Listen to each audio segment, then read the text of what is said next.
একটা ল্যাবরেটরিতে তুমি যখন নিজের নিরাপত্তা নিশ্চিত করতে নিচের কোন প্রাথমিক ব্যবস্থাটা নিলে ভুল হবে? প্রশ্নটা এই জায়গায় মারপ্যাচ, এই জায়গায় বলা হয়েছে এই জায়গায় ভুল হবে। আপনারা একটু দেখবেন, এই জায়গায় বলছে হচ্ছে ভুল হবে।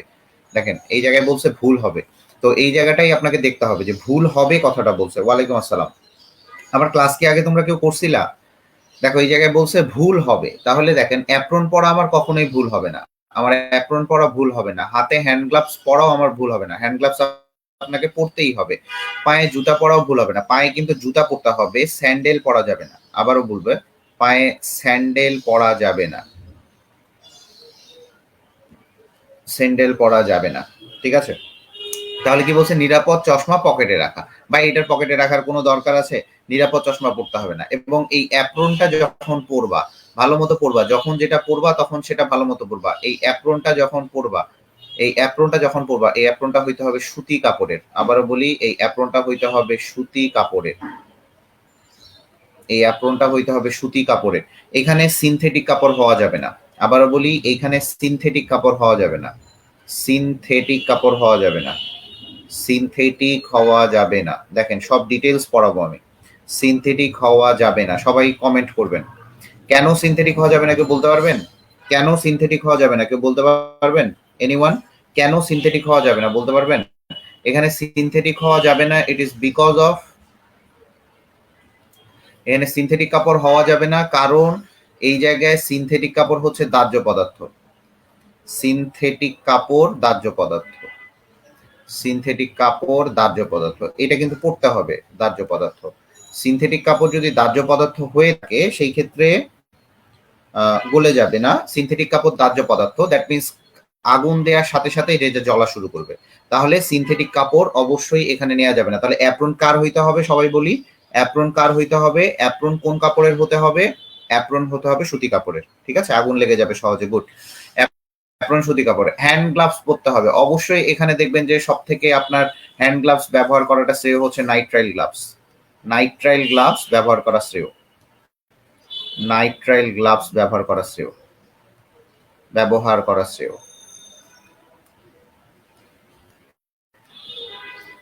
কেন নাইট্রাইল গ্লাভস ব্যবহার করা শ্রেয়? দেখেন প্রত্যেকটা জিনিস করতে হবে। কেন নাইট্রাইল গ্লাভস ব্যবহার করা শ্রেয়? কারণ নাইট্রাইল গ্লাভসটা ব্যবহার করা শ্রেয়, ইট ইজ বিকজ জন্য নিরাপদ থাকার জন্য আপনার অবশ্যই মাস্ক ব্যবহার করতে হবে। কারণ আমি নিরাপদ চশমা ব্যবহার করব কখন? মাস্ক ব্যবহার করতে হবে। এখন মাস্ক কখন ব্যবহার করব? প্রশ্নগুলো আছে। মাস্ক কখন ব্যবহার করব? মাস্ক কখন ব্যবহার করব? সবাই একটু কমেন্ট করবেন। আচ্ছা, মাস্ক কখন ব্যবহার করব? দেখেন মাস্ক ব্যবহার করব যখন দেখবেন যে কার্বন ডাই অক্সাইড গ্যাসগুলো উৎপন্ন হয়েছে, সেখানে অ্যামোনিয়া গ্যাসটা উৎপন্ন হয়েছে, সেখানে NO2 গ্যাসটা উৎপন্ন হয়েছে, বা H2S হাইড্রোজেন সালফাইড গ্যাসটা উৎপন্ন হয়েছে, সালফার ডাই অক্সাইড গ্যাসটা উৎপন্ন হয়েছে। এই টাইপের গ্যাস, এই টাইপের গ্যাস প্লাস হচ্ছে যখন উদ্দায়ী, উদ্দায়ী যখন কোনো কিছু নিয়ে কাজ করব, উদ্দায়ী প্লাস যখন কোনো কনসেন্ট্রেটেড অ্যাসিড, কনসেন্ট্রেটেড অ্যাসিড নিয়ে কাজ করব। এই কনসেন্ট্রেটেড মানে কি জানেন আপনারা? এই কনসেন্ট্রেটেড মানে কি জানেন? এই কনসেন্ট্রেটেড মানে হচ্ছে গাঢ়। এই কনসেন্ট্রেটেড মানে হচ্ছে গাঢ়। এই কনসেন্ট্রেটেড মানে হচ্ছে গাঢ়। ঠিক আছে, এই গাঢ় জিনিসটা নিয়ে কাজ করতে হবে। ঠিক আছে, কোন বই থেকে পড়াচ্ছেন ভাইয়া? এটা হচ্ছে হাজারি স্যারের বই। ঠিক আছে, হাজারি স্যারের বই। গাঢ় বা ঘন, কনসেন্ট্রেটেড মানে গাঢ় বা ঘন, তাহলে এটা মাস্ক ব্যবহার করব। পরের প্রশ্নে চলে আসি। কেমিস্ট্রি ল্যাবে কখন নিরাপদ চশমা ব্যবহার করা আবশ্যক? কেমিস্ট্রি ল্যাবে কখন নিরাপদ চশমা ব্যবহার করা আবশ্যক? আচ্ছা, দ্রবণ যখন আপনি নিবেন, দ্রবণ নিলে আপনার এই জায়গাটাতেও অনেক সময় দেখা যায় যে এটা হইতে পারে, বাট এইখানে কেমিস্ট্রি ল্যাবে দ্রবণ নেওয়ার সময় লাগে না, বস্তু ওজন নেওয়ার সময় লাগে না। রাসায়নিক পদার্থ যখন উদ্দায়ী হয়, আবারও বলি, রাসায়নিক পদার্থ যখন উদ্দায়ী হয়, রাসায়নিক পদার্থ যখন উদ্দায়ী হবে সেটা আমাদের চোখে আসে লাগতে পারে। রাসায়নিক পদার্থ যখন উদ্দায়ী হবে সেটা আমাদের চোখে আসে ক্ষতি করতে পারে, চোখে ক্ষতি করতে পারে। ঠিক আছে, চোখে ক্ষতি করতে পারে, চোখের ক্ষতি করতে পারে। রাসায়নিক পদার্থ যখন আমি এটা নেব, চোখের ক্ষতি করতে পারে। যদি চোখের ক্ষতি করতে পারে, তাহলে যখন চোখের ক্ষতি করতে পারে তখন আমরা কি করব? এই জায়গায় নিরাপদ চশমাটা ব্যবহার করব। ঠিক আছে, কথা কি ক্লিয়ার? কথা ক্লিয়ার? এই জায়গাটা বুঝতে পারছেন? কথা ক্লিয়ার কিনা জানাবেন। তাহলে উদ্দায়ী হইলে দেখেন যন্ত্রপাতি পরীক্ষার সময় করার সময় লাগে না। ঠিক আছে, যন্ত্রপাতি পরিষ্কার করার সময় এটা কি লাগে না।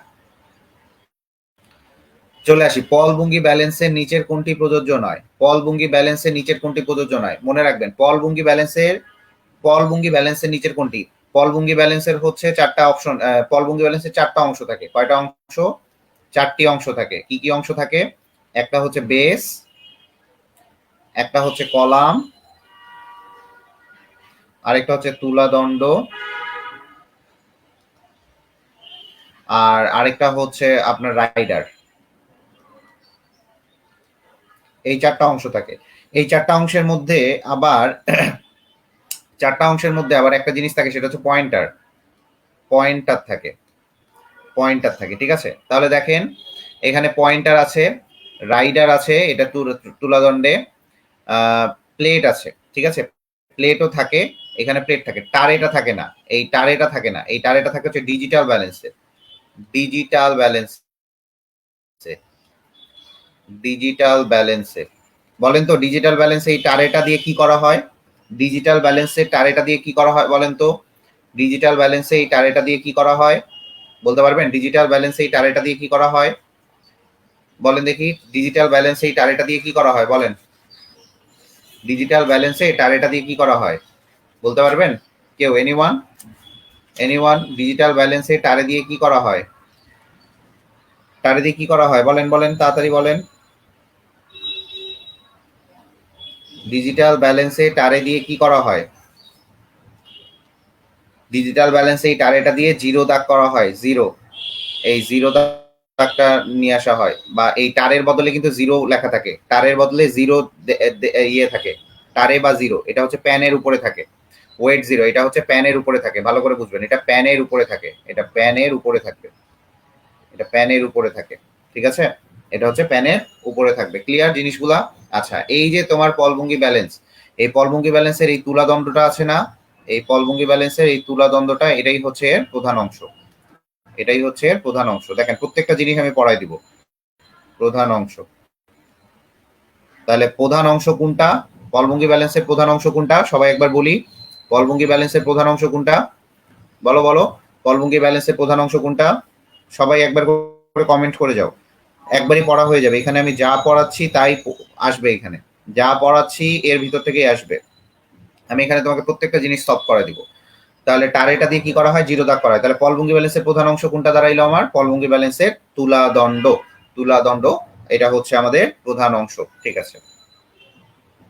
চলে আসি, পলভঙ্গি ব্যালেন্সের ক্ষেত্রে এত মিলিগ্রাম রাইডার, এত মিলিগ্রাম, মনেই রাখবেন রাইডারের ভর, মনে রাখবেন রাইডারের ভর সাধারণত হচ্ছে 5 মিলিগ্রাম অথবা 10 মিলিগ্রাম হয়ে থাকে। রাইডারের ভর কি হয়ে থাকে বলেন দেখি? 5 মিলিগ্রাম অথবা 10 মিলিগ্রাম হয়ে থাকে। আর এই রাইডারটা কি? অ্যালুমিনিয়াম অথবা প্লাটিনামের তৈরি। যখন যেটা পড়বেন অ্যালুমিনিয়াম অথবা প্লাটিনামের তৈরি হয়, প্লাটিনামের পেঁচানো তার, পেঁচানো তার, যেটা যেটা পড়বেন সেটা সেটা ক্লিয়ার কাট পড়বেন, ঠিক আছে? পেঁচানো তার। আচ্ছা, তো রাইডারের ক্ষেত্রে আপনি দুইটা জিনিস করবেন। এত মিলিগ্রাম রাইডার ব্যবহার করা হলে রাইডার ধ্রুবকের মান কত? তো রাইডার ধ্রুবকের মান কত? এখানে বলছে পলভঙ্গি ব্যালেন্স, আমি দুইটা ব্যালেন্স শিখাবো।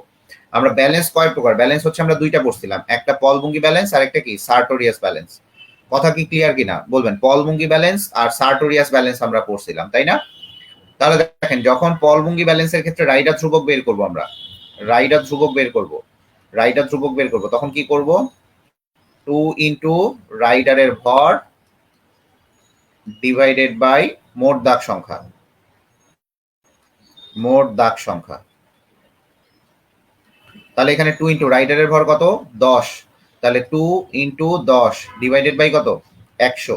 তাহলে এখানে কত আসে? 2 × 10 ডিভাইডেড বাই 0.2 মিলিগ্রাম আসবে। তাহলে এখানে আমার একক কিসে দেয়া আছে? গ্রামে আছে, তার মানে 1000 দিয়ে ভাগ যাবে, 0.0002 মিলিগ্রাম। এটা হচ্ছে পলভঙ্গি ব্যালেন্সের ক্ষেত্রে, পলভঙ্গি ব্যালেন্সের ক্ষেত্রে 0.0002 মিলিগ্রাম। ঠান্ডা মাথায় বুঝবেন। যদি সার্টোরিয়াস ব্যালেন্সের ক্ষেত্রে বলে, সার্টেরিয়াস, সার্টেরিয়াস ব্যালেন্সের ক্ষেত্রে বলে, সার্টেরিয়াস ব্যালেন্সের ক্ষেত্রে যদি কখনো তোমাকে বের করতে বলে, তখন তোমাকে কি বের করতে হবে? এখানে বের করতে হবে হচ্ছে, একটু দাঁড়াও, আমি একটু জানালাটা লাগাই দিই, মশার ইয়ে দিতে আসছে তো, বন্ধ করবে না কেন?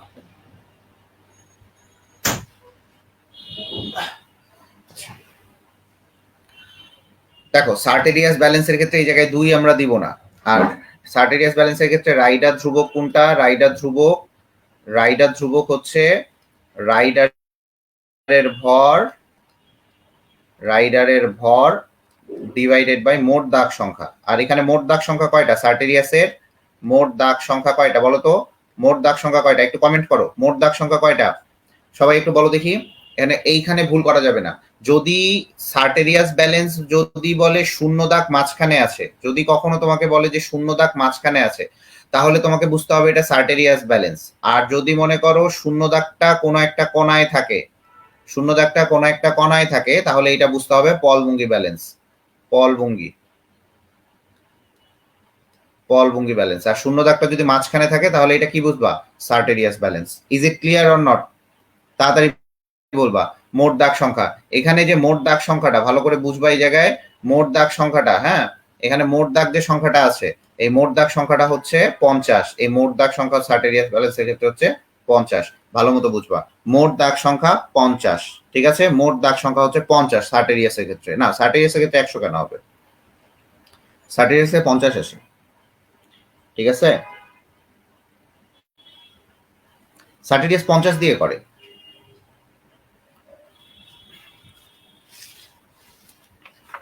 চলে আসো, এরপরের দিকে চলে আসো। আচ্ছা, এখানে কি বলছে? পলভঙ্গি ব্যালেন্সের 5 মিলিগ্রাম রাইডারের ভরকে সূক্ষ্মতম পরিমাপে কত, সূক্ষ্মতম পরিমাপের ক্ষমতা কত? খুবই সহজ। এখানে রাইডার ধ্রুবকটা বের করতে হবে। রাইডার ধ্রুবক হচ্ছে তোমার খুবই খুবই সহজ। রাইডার ধ্রুবক ইজ ইকুয়াল টু কত? রাইডার ধ্রুবক কত?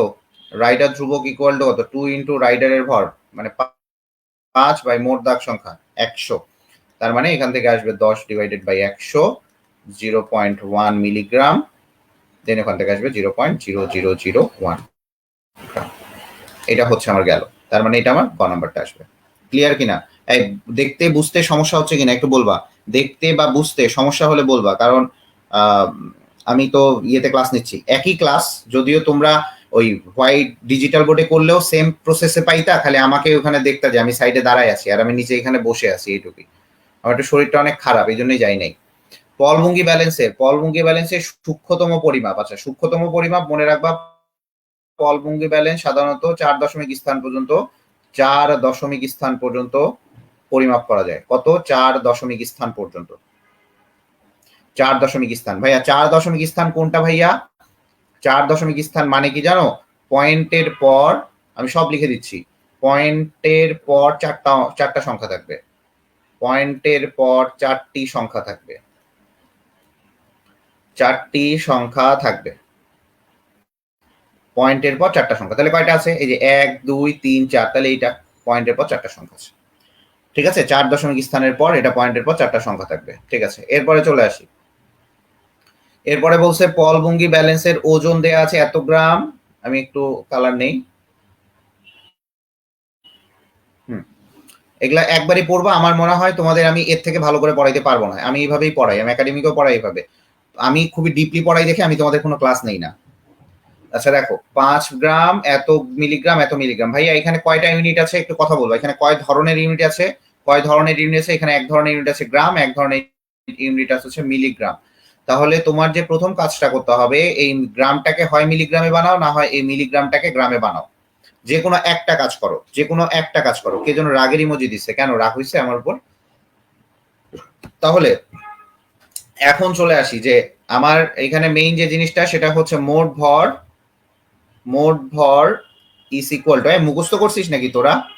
মোট ভর ইকুয়াল টু হচ্ছে বাটখারার ভর প্লাস রাইডার ধ্রুবক ইন্টু অতিক্রান্ত দাগ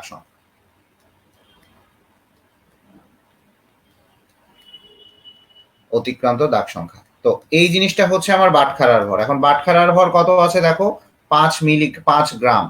তাহলে 5 গ্রাম তুমি করো, 5 গ্রামকে তুমি হয় মিলিগ্রামে বানাও, না হয় এটাকে আমরা কিসে নিয়ে যাই, গ্রামেই রাখি। 5 গ্রাম প্লাস 2 গ্রাম প্লাস 0.5 গ্রাম প্লাস 0.05 গ্রাম, ঠিক আছে, প্লাস রাইডার ধ্রুবক কত, এখানে রাইডারের ভর 10 মিলিগ্রাম, 10 মিলিগ্রাম, তাহলে রাইডার ধ্রুবকটা আমি একটু সাইডে বের করে নেই, তাহলে এখানে আমি যদি রাইডার ধ্রুবকটা বের করে নেই, রাইডার ধ্রুবক ইকুয়াল টু 2 × 10 ডিভাইডেড বাই 100, তাহলে আমরা একটু আগেই পড়ছি 0.0002 গ্রাম, একটু আগেই পড়ছিলাম, তাহলে রাইডার ধ্রুবক কত 0.0002 গ্রাম ইন্টু অতিক্রান্ত দাগ সংখ্যা, দেখো এখানে অতিক্রান্ত দাগ সংখ্যা হচ্ছে 20 নম্বর দাগে থাকে, কয় নাম্বার দাগে ভাইয়া বলছে, 20 নাম্বার দাগে, ঠান্ডা মাথায় বুঝবা এখানে কয় নাম্বার দাগে থাকে, 20 নাম্বার দাগে থাকে, তাহলে এখানে আমার অতিক্রান্ত দাগ সংখ্যা কয়টা, 20টা, তাহলে 20টা, এখানে 20 দাও, তার মানে এখান থেকে যেটা আসবে সেটাই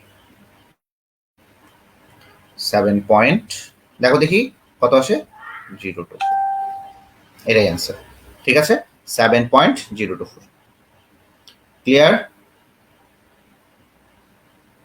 7.024 আসে না কত আসে, সরি যে 7.554 আসে, 024 আসবে না, সরি 554 আসবে, 7.554 মানে বি নাম্বার ক্যান্সার, ক্লিয়ার, সবার ক্লিয়ার হয়েছে কিনা, দেখো এই জায়গায় কয়েকটা জিনিস বুঝে করবা, এই জায়গায় কয়েকটা জিনিস বুঝে করবা, দেখো এটা যদি আমার স্কেল হয়, স্কেলটা যদি আমার 10, 1, 2, 3, 4, এটা যদি দাগ কাটা থাকে, ঠান্ডা মাথায় বুঝবা, এগুলাকে বলে বড় দাগ, এগুলাকে কি বলে, বড় দাগ, আর এইখানে যে দাগগুলা কাটা থাকে, এখানে যে দাগগুলা কাটা থাকে এগুলাকে বলে ছোট দাগ, ছোট দাগ। তাহলে যদি তোমাকে বলে যে বড় দাগের 2 ঘর গেল, 2 ঘর যাওয়ার পর ছোট দাগের 5 ঘর গেল, তাহলে টোটাল অতিক্রান্ত দাগ সংখ্যা কত হবে বলো তো, বড় দাগের 2 ঘর গেছে, প্রশ্নটা বুঝো, বড় দাগের 2 ঘর গেছে, ছোট দাগের গেছে 5 ঘর, ছোট দাগের 5 ঘর গেছে, তাহলে মোট অতিক্রান্ত দূরত্ব কত হবে, স্কেলের এই যে অতিক্রান্ত দূরত্ব তাহলে কত হবে, যদি এখানে ডিরেক্টলি 20 নাম্বার দেয়া না থাকে তাহলে কত হবে বলো দেখি, বড় দাগের 2 ঘর, ছোট দাগের 5 ঘর, তাহলে কত আসবে বলো দেখি একটু,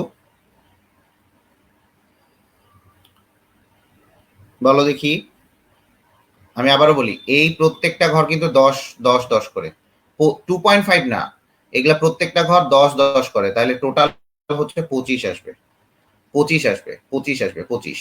দেখো আমি আবারও বলি, এটা পরীক্ষায় আসার মতো একটা ম্যাথ, এই বড় দাগগুলা আমি এইটা একটু ইনফরমেশন দেই নাই, এই বড় দাগের যে মাঝখানটা আছে, এই মাঝখানটা হচ্ছে 10 ঘর করে, বড় দাগের মাঝখানগুলা কি 10 ঘর করে, আর এই যে এগুলা 10 ঘর, তাহলে 10 দুগুণে 20 আর 5-এ 25, 25 ঘর হবে, হ্যাঁ 25 ঘর হবে, তাহলে তোমরা এইটাও যদি এখানে ডিরেক্টলি অ্যান্সার মানে দেয়া না থাকে যে বিমের 20 ঘর দাগে যায়, 20 ঘর দাগে যাবে, তাহলে তুমি এটা অবশ্যই অ্যান্সার করতে পারবা, ক্লিয়ার, ক্লিয়ার এইটুকু, আচ্ছা চলে আসি,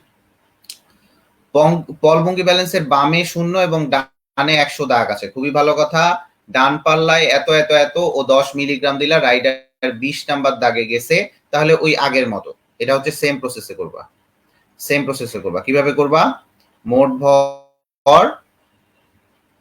ভর ইকুয়াল টু হচ্ছে বাটখারার মোট ভর, এই যে খুব সুন্দর করে নোট করবো, আমাকে যে ফার্স্ট শেয়ার দিব আমাকে বলবা, তোমাদের মোবাইল রিচার্জ দিব আমি আবার এটা করি, যে খুব সুন্দর করে নোট করে ইয়ে দিবা, বাটখারার মোট ভর ইন্টু রাইডার ধ্রুবক ইন্টু মোট দাগ সংখ্যা, অতিক্রান্ত দাগ সংখ্যা, অতিক্রান্ত দাগ সংখ্যা, তাহলে আমার কথা বুঝতে পারছো, তাহলে মোট ভরটা তুমি ইজিলি বের করে নিবা, এটা আসবে, ক্লিয়ার, এইটুকু ক্লিয়ার, সবাই ক্লিয়ার, সবাই কমেন্ট করবেন, সবাই 25 জন আছে, 25 জন, এইটা পড়লে আপনি শিওর থাকেন, এইটা পড়লে আপনার ফার্স্ট চ্যাপ্টার পড়তে হবে না, আমি যেভাবে পড়াই দিচ্ছি। স্প্যাচুলা কি, স্প্যাচুলা হচ্ছে ভাইয়া, প্রথম কথা স্প্যাচুলাটাকে, এটা হচ্ছে ছোট চামচের মতো, ছোট চামচ, ছোট চামচ, it's like a small spoon, small spoon টাইপের, এটা ছোট চামচ একদম এরকম টাইপের, এই যে এরকম টাইপের, এই যে ছোট চামচ টাইপের, ছোট চামচ টাইপের, বুঝছেন, ছোট চামচ দিয়ে তো আপনি আর আয়তন পরিমাপ করতে পারবেন না, ঘনত্ব তো কোনোদিনই প্রশ্নই আসে না, এটা দিয়ে তাপমাত্রা কোনোভাবে পরিমাপ হবে না, ভর পরিমাপ করতে পারবেন, তাহলে অবশ্যই কি বলবেন, সবাই বলেন স্প্যাচুলা দিয়ে কি করা হয়? স্প্যাচুলা দিয়ে হচ্ছে, স্প্যাচুলা একটা ছোট চামচ, স্প্যাচুলা দিয়ে হচ্ছে কি পরিমাপ করা হয়? ভর পরিমাপ করা হয়। ঠিক আছে, ভর পরিমাপ করা হয় বললে ভুল হবে। এখানে একটা পাত্র থেকে আরেকটা পাত্রে যখন একটা ভরের, এখানে প্রশ্নটাই ভুল ছিল। ঠিক আছে, প্রশ্নটাই ভুল ছিল। ভর পরিমাপের জন্য এটা কখনোই না। যা দ্বারা ভর একটা পাত্র থেকে আরেকটা পাত্রে আপনি নিতে পারেন, ওইটা দিয়ে কিভাবে? আপনি একটা চামচ নিলেন, আমার দিকে তাকান, এই চামচটা দিয়ে আপনি এতটুকু চিনি নিলেন, এটা কি ভর পরিমাপ করা যায়? প্রশ্নটা ভুল ছিল, অপশনটাই ভুল ছিল। ভর পরিমাপে এটা ঠিক আছে, আমার অপশন ঠিক আছে, কিন্তু এখানে কিন্তু আমার ভর পরিমাপের জন্য না, এটা বুঝতে হবে। এটা আমার ভর পরিমাপের জন্য না, এটা ভর এক পাত্র থেকে আরেক পাত্রে আমি স্থানান্তরিত করতে পারি, তবে এটা হচ্ছে ভরের স্থানান্তরণের জন্যই। ঠিক আছে, হ্যাঁ, স্থানান্তরের জন্য এটা আমি ব্যবহার করি। ঠিক আছে, তাহলে স্প্যাচুলা বোঝা গেছে। আচ্ছা, 4 ডিজিট ব্যালেন্স, আপনি জানেন 4 ডিজিট ব্যালেন্স মানে শূন্যের পর চারটা দাগ থাকবে, 1 2 3 4, চারটা সংখ্যা যেখানেই থাকবে সেটাই হচ্ছে 4 ডিজিট। দেখেন এখানে তিনটা সংখ্যা আছে, হবে না, দুইটা সংখ্যা আছে, হবে না, এখানে দেখেন চারটা সংখ্যা আছে, তাহলে এটা হবে। তাহলে 4 ডিজিট ব্যালেন্স দ্বারা আপনি কয় নাম্বারটা পরিমাপ করতে পারবেন? 4 ডিজিট ব্যালেন্স দ্বারা আপনি এই দশমিকের পর চারটা সংখ্যা, সি, হ্যাঁ, good, very good, 4 digit balance দ্বারা আপনি এটা পরিমাপ করতে পারবেন। ঠিক আছে, সবাই একটু কমেন্ট করি, সবাই কমেন্ট করি, 4 ডিজিট ব্যালেন্স দ্বারা। ক্লাস বোঝা যাচ্ছে? প্রাইমারি স্ট্যান্ডার্ড পদার্থ, ভাইয়া প্রাইমারি স্ট্যান্ডার্ড পদার্থ কি বলেন দেখি? প্রাইমারি স্ট্যান্ডার্ড পদার্থ কি? প্রাইমারি স্ট্যান্ডার্ড পদার্থ কি? প্রাইমারি মানে বুঝেন, মনে করেন যে লাইক লয়াল গার্লফ্রেন্ড বা লয়াল বয়ফ্রেন্ড, কথা বুঝবেন, লাইক লয়াল গার্লফ্রেন্ড অথবা loyal boyfriend, this is called primary standard substance. ঠিক আছে, this is called primary standard substance. Loyal boyfriend বা লয়াল গার্লফ্রেন্ড আপনি মানে কি? আপনি মনে করেন যে আপনার গার্লফ্রেন্ডকে ছেড়ে আপনি বিদেশ চলে গেছেন, তার মানে আপনার গার্লফ্রেন্ড যদি অন্য কারোর সাথে রিয়াকশন করে ফেলে তাহলে তো সে তো লয়াল না, তাই না? সে তো লয়াল না। তো সে লয়াল না, খুবই ভালো কথা, তার মানে সে দুই নাম্বারই করবে, সে তাহলে বিশুদ্ধ না। সে যখনই আপনি খোলা অবস্থায় রাখবেন সে অন্য কারোর সাথে রিয়াকশন করবে, তাকে আপনি প্রমাণ দ্রবণ হিসেবে তৈরি ধরছেন যে এটাই আমার হচ্ছে লাইফের স্ট্যান্ডার্ড, কিন্তু সে দেখা গেল যে প্রমাণ না। ঠিক আছে, সে প্রমাণ হিসাবে থাকতে পারে না, এটা হচ্ছে সেকেন্ডারি আর কি। তো প্রাইমারি হচ্ছে এরকম যে আপনি আপনার গার্লফ্রেন্ডকে সুন্দর করে রাখে গেলেন, আপনি যেরকম রাখে গেছেন সেরকমই আছে, সে খোলা অবস্থায় যখন আপনি চলে গেছেন আর কি, তখন সে কারোর সাথে রিয়াকশন করে নাই। সেম ভাবে বয়ফ্রেন্ডের ক্ষেত্রে, বয়ফ্রেন্ড গুলো আরো বেশি বদমাইশ হয়, তাই না? দ্যাটস লাইক এটা। তাহলে দেখেন আপনি প্রাইমারি স্ট্যান্ডার্ড পদার্থ আপনি বুঝতেই পারতেছেন, প্রাইমারি স্ট্যান্ডার্ড পদার্থ যারা, তাদের মনে রাখার বুদ্ধি হচ্ছে এদের HCl বাদে সি থাকবে। HCl বাদে C is not carbon, C letter, C একটা লেটার, সেটা হইতে পারে ক্রোমিয়ামের সি, হইতে পারে কার্বনেটের সি, যে কোনো সি হতে পারে, হইতে পারে ক্লোরিনেরও সি, বাট HCl বাদে, এটা বুঝবেন, HCl বাদে প্রাইমারি স্ট্যান্ডার্ড পদার্থ এদের বিশুদ্ধ অবস্থায় পাওয়া যায়, ভালো করে বুঝবেন, এদের বিশুদ্ধ অবস্থায় পাওয়া যায়, বিশুদ্ধ অবস্থায় পাওয়া যায়, অবস্থায় পাওয়া যায়। আপনারা কমে যাচ্ছেন কেন? কালকে তো দেখলাম অনেকগুলো ছিলেন। এদের বিশুদ্ধ অবস্থায় পাওয়া যায়। তারপরে এরা বায়ুর সাথে রিয়াকশন করে না, বায়ুর সাথে রিয়াকশন করে না। দেখেন আমি অনেক ইনফরমেটিভ পড়াই, আপনার ক্লাস ভালো না লাগলে আমার কিছু করার নাই, আমি পড়ানো তো চেঞ্জ করতে পারবো না। রিয়াকশন করবে না, এটা হচ্ছে প্রমাণ দ্রবণ তৈরি করতে সাহায্য লাগে, প্রমাণ দ্রবণ তৈরিতে কাজে লাগে। আচ্ছা ভাইয়া, প্রমাণ দ্রবণ কি বলেন তো? এখানে অনেকটাই, তাহলে এখানে সি কার আছে? HCl তো হবে না, HCl ব্যতিক্রম, এখানে সি নাই, এখানে সি নাই, তার মানে এখানে সি আছে। তাহলে এখানে আপনি একটু বলেন তো যে প্রমাণ দ্রবণটা কি জিনিস? প্রমাণ দ্রবণ হচ্ছে যে দ্রবণের ঘনমাত্রা জানা, যে দ্রবণের ঘনমাত্রা জানা, এটা হচ্ছে প্রমাণ দ্রবণ। যে দ্রবণের ঘনমাত্রা জানা, সেটা হচ্ছে কি আমার প্রমাণ দ্রবণ। ঠিক আছে, এটা হচ্ছে প্রমাণ দ্রবণ। তো ঘনমাত্রা জানা থাকতে হইলেই প্রমাণ দ্রবণ। ভাইয়া এই প্রমাণ দ্রবণ হচ্ছে দুই প্রকারের, এটা মনে রাখবেন, এটা আপনারা কেউ পড়েন নাই। প্রমাণ দ্রবণ হচ্ছে দুই প্রকারের, প্রমাণ দ্রবণ হচ্ছে দুই প্রকারের। একটা মুখ্য প্রমাণ দ্রবণ যেটা প্রাইমারি স্ট্যান্ডার্ড পদার্থের হয়, আর এটা গৌণ প্রমাণ দ্রবণ, যেটা সেকেন্ডারি স্ট্যান্ডার্ড পদার্থ হয়। যে দ্রবণের ঘনমাত্রা জানা, যে দ্রবণের ঘনমাত্রা জানা সেটাই হচ্ছে আমার প্রমাণ দ্রবণ। তোরা কি আমার আগে ক্লাস করছিলি? তোরা কি আমার ক্লাস করছিলি আগে? আমি একটু বেশিই পড়াই।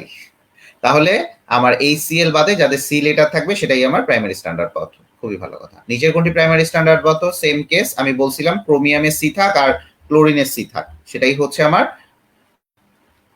প্রাইমারি স্ট্যান্ডার্ড পদার্থ। এটাই হচ্ছে আমার প্রাইমারি স্ট্যান্ডার্ড পদার্থ। আমি সাধারণত মেডিকেলের ক্লাস নেই না, হ্যাঁ, আমাকে এটা দেয়া হয়েছে, আমি মেডিকেলের ক্লাস নেই না, একদমই নেই না। আমি হচ্ছে মেডিকেলের ক্লাস নিতে আমার ভালো লাগে না, অনেক ইয়ে পড়াইতে হয়, বাছে বাছে পড়াইতে হয়।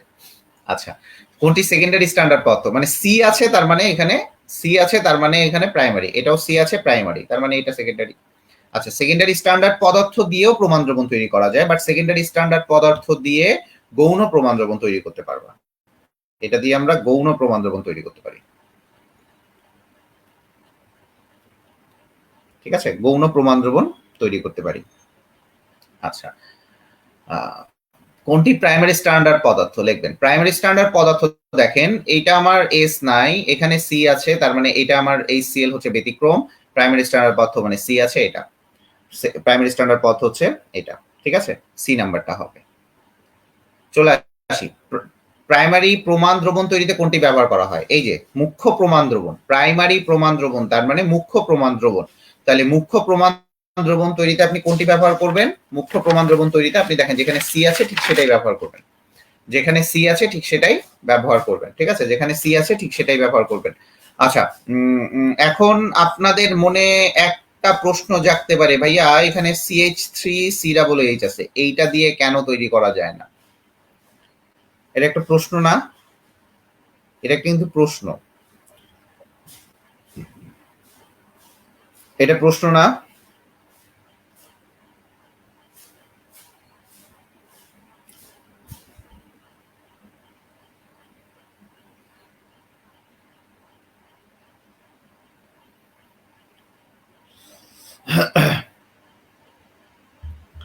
দেখেন, তো এখন দেখা যায় যে এই জায়গাটা আসলে স্ট্যান্ডার্ডাইজেশন করতে হয়, আপনি একটু বুঝবেন, এই জায়গাটাকে আপনার স্ট্যান্ডার্ডাইজেশন করতে হয়। স্ট্যান্ডার্ডাইজেশন মানে বুঝেন? স্ট্যান্ডার্ডাইজেশন মানে কি বুঝেন? আপনারা এই জায়গায় ঘাপলায় পড়বেন। স্ট্যান্ডার্ডাইজেশন মানে হচ্ছে এইটা একটা দ্রবণ, এইটা যখন এই দ্রবণটা থাকে, খুবই ভালো কথা, এইটা আরেকটা দ্রবণের মাধ্যমে স্ট্যান্ডার্ডাইজড করা হয়। স্ট্যান্ডার্ডাইজড করা হয়, একটু বোঝার চেষ্টা করবেন, স্ট্যান্ডার্ডাইজড করা হয়। এখন আপনাদের একটু বুঝবেন যে স্ট্যান্ডার্ডাইজ করা হয়, ঠিক আছে, একটু দাঁড়ান, হ্যাঁ, একটা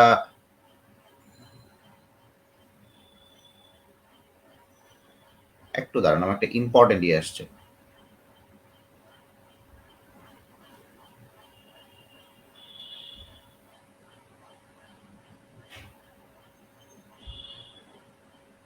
আচ্ছা আচ্ছা, দেখেন, হ্যাঁ, তো আমার প্রথম কথা হচ্ছে যে এখানে স্ট্যান্ডার্ডাইজেশন করতে হয়, এর হচ্ছে স্ট্যান্ডার্ডাইজেশন, স্ট্যান্ডার্ডাইজেশন। তো এই স্ট্যান্ডার্ডাইজেশন করতে হয় বিকজ অফ এর কনসেন্ট্রেশনটা ঠিক থাকে না। আমি আবারও বলি, এর কনসেন্ট্রেশনটা ঠিক থাকে না। এর কনসেন্ট্রেশন যদি ঠিক না থাকে, ঠিক আছে, এর কনসেন্ট্রেশন যদি ঠিক না থাকে তাহলে আপনার এখানে কোনোভাবেই আপনি এটা প্রাইমারি স্ট্যান্ডার্ড পথ হিসেবে ব্যবহার করতে পারবেন না, ঠিক আছে, ঠিক আছে। এইটার আপনি যে ডিটারমাইন করবেন এটার কনসেন্ট্রেশনটা সঠিকভাবে ডিটারমাইন করা যায় না, যার কারণে এটা স্ট্যান্ডার্ডাইজেশন করতে হয়। যে কোনো সেকেন্ডারি স্ট্যান্ডার্ড পদার্থ আপনার প্রাইমারি স্ট্যান্ডার্ড, আমি আবারও বলি, যে কোনো সেকেন্ডারি স্ট্যান্ডার্ড পদার্থ, একটু ঠান্ডা মাথায় বুঝবেন, যে কোনো সেকেন্ডারি স্ট্যান্ডার্ড পদার্থ, 20 জন হয়ে গেছে কেন, এটা তো খুব খারাপ। যে কোনো সেকেন্ডারি স্ট্যান্ডার্ড পদার্থ আপনাকে প্রমাণ দ্রবণ হিসেবে তৈরি করতে গেলে অবশ্যই সেটা স্ট্যান্ডার্ডাইজেশন করতে হবে। তো এইখানকার যখন আপনি অ্যাসিডিক অ্যাসিড নেবেন, এটার কনসেন্ট্রেশনটা সাধারণত ঠিক থাকে না, কনসেন্ট্রেশনটা ঠিক না থাকার কারণেই আমরা এটাকে স্ট্যান্ডার্ডাইজড করে নেই, তারপরেই আমরা এটা তোমার কি করে নেই, প্রাইমারি স্ট্যান্ডার্ড হিসেবে ব্যবহার করি, সরি গৌণ প্রমাণ দ্রবণ হিসেবে ব্যবহার করি। নিচের কোনটি সেকেন্ডারি স্ট্যান্ডার্ড পদার্থ? দেখেন এখানে সি আছে, খুবই ভালো কথা, এখানে সি আছে, খুবই ভালো কথা, এখানে সি আছে, খুবই ভালো কথা, এখানে সি নাই, তাহলে এটা হবে সেকেন্ডারি স্ট্যান্ডার্ড পদার্থ। সবাই একটু কমেন্ট করেন, সবাই কমেন্ট করে জানান যে বোঝা যাচ্ছে কিনা, সবাই কমেন্ট করে জানাবেন নিচের কোনটি সেকেন্ডারি স্ট্যান্ডার্ড পদার্থ। তাহলে এটা হচ্ছে আমার সেকেন্ডারি স্ট্যান্ডার্ড পদার্থ, ঠিক আছে। চলে আসি 0.1 m Na2CO3 দ্রবণ তৈরি করতে প্রয়োজনীয় যন্ত্রপাতি। আচ্ছা, সর্বপ্রথম যেটা আছে একটু ভালো করে বুঝবা, যখনই তুমি এখানে এর ঘনমাত্রাটা জানা, ভালো করে বুঝবেন, এখানে এর আমার ঘনমাত্রাটা জানা, এর ঘনমাত্রা আমার জানা, তাহলে ঘনমাত্রা যখন জানা তার মানে এটা কি প্রমাণ দ্রবণ, ঘনমাত্রা জানা, তাহলে ঘনমাত্রা জানা থাকলে সেটা কি আমার প্রমাণ দ্রবণ, ঘনমাত্রা জানা থাকলে সেটা আমার প্রমাণ দ্রবণ। তাহলে প্রমাণ দ্রবণ যখন হচ্ছে, ভালো করে বুঝবেন, প্রমাণ দ্রবণ যখন হচ্ছে তাহলে প্রমাণ দ্রবণ যখন তৈরি করবেন তখন আপনি একমাত্র এরকম একটা আয়তনিক ফ্লাক্সেরটাই ব্যবহার করবেন। প্রমাণ দ্রবণ যখন তৈরি করবেন, ভালো করে বুঝবেন, প্রমাণ দ্রবণ যখন তৈরি করবেন তখন সেখানে কোনটি পড়বে না বলছে, ভালো করে বুঝবেন। তো প্রমাণ দ্রবণ তৈরি করার সময় আমার এরকম একটা চ্যাপ্টাতলি ফ্লাক্স, এটা কিন্তু অনেক নাম আছে, ভালো করে বুঝবেন। আমি আপনাদের যেগুলা লিখে দিচ্ছি, আপনারা 22 জন কেন, আমি তো এইটা বুঝতেছি না, 22 জন কেন? হ্যাঁ, আপনার 22 জন কেন? 22 জন হইলে কি আর হয় ক্লাসে মজা লাগে? আচ্ছা, তো দেখেন এই প্রমাণ দ্রবণ যখন তৈরি করবেন, ভালো করে বুঝবেন, প্রমাণ দ্রবণ তাহলে তৈরি করা যায়, এটা কোন ধরনের ফ্লাক্স, এটা আমি বলছি আপনাকে, এটাকে আপনি বলতে পারেন আয়তনিক ফ্লাক্স, আয়তনিক ফ্লাক্স। আর এটার অপর নাম হচ্ছে measuring flask, measuring flask, measuring flask. আচ্ছা, এরপরে আপনার এটাকে আপনি বলতে পারেন চ্যাপ্টা তলা বিশিষ্ট, চ্যাপ্টা তলা বিশিষ্ট, এটা কিন্তু পরীক্ষায় আসছিল, চ্যাপ্টা তলা বিশিষ্ট ফ্লাক্স। কেন চ্যাপ্টা তলা বিশিষ্ট? এই যে এই জায়গার যে তলাটা আছে, এই তলাটা অনেক চ্যাপ্টা, এই জায়গার তলাটা আছে না, এই তলাটা অনেক চ্যাপ্টা, এই চ্যাপ্টা তলা বিশিষ্ট ফ্লাক্স সাধারণত এইটা দেখা যায় যে অনেক মাপের হয়ে থাকে, 100 সিসির হতে পারে, 250 সিসির হইতে পারে, 250 সিসি, যে কোনো হতে পারে, ঠিক আছে। তো এই মেজারিং ফ্লাক্সটা ব্যবহার করা হয় এটার জন্য। তো এখানে বলছে কি কোন যন্ত্রপাতির প্রয়োজন পড়ে না, এই নাটা আমরা স্কিপ করে যাই, প্রথমে বুঝতে হবে এখানে কোন যন্ত্রপাতির প্রয়োজন পড়ে না। তো এই জায়গায় যখন আমি প্রমাণ দ্রবণ তৈরি করতে যাব, ভালো করে বুঝবেন, আমার একটা দ্রব্য লাগবে, প্রমাণ দ্রবণ তৈরি করতে গেলে আমার একটা দ্রব্য লাগবে এবং সেই দ্রব্যটা আপনি পরিমাপ করতে হবে, মাথায় পরিমাপ করতে হবে, এবং এই পরিমাপ করার জন্য আমার পলভঙ্গি ব্যালেন্স লাগবে। আমার এখানে পানি ঢালার জন্য, এখানে যে আমি পানিটা ঢালবো, পানিটা ঢালার জন্য আমার এখানে ফানেল লাগবে, ফানেল লাগবে, এবং এই জায়গায় আমার একটা দাগ কাটা থাকে, ভালো করে বুঝবেন, এই জায়গায় আমার একটা দাগ কাটা থাকে, একটু বোঝার চেষ্টা করবেন।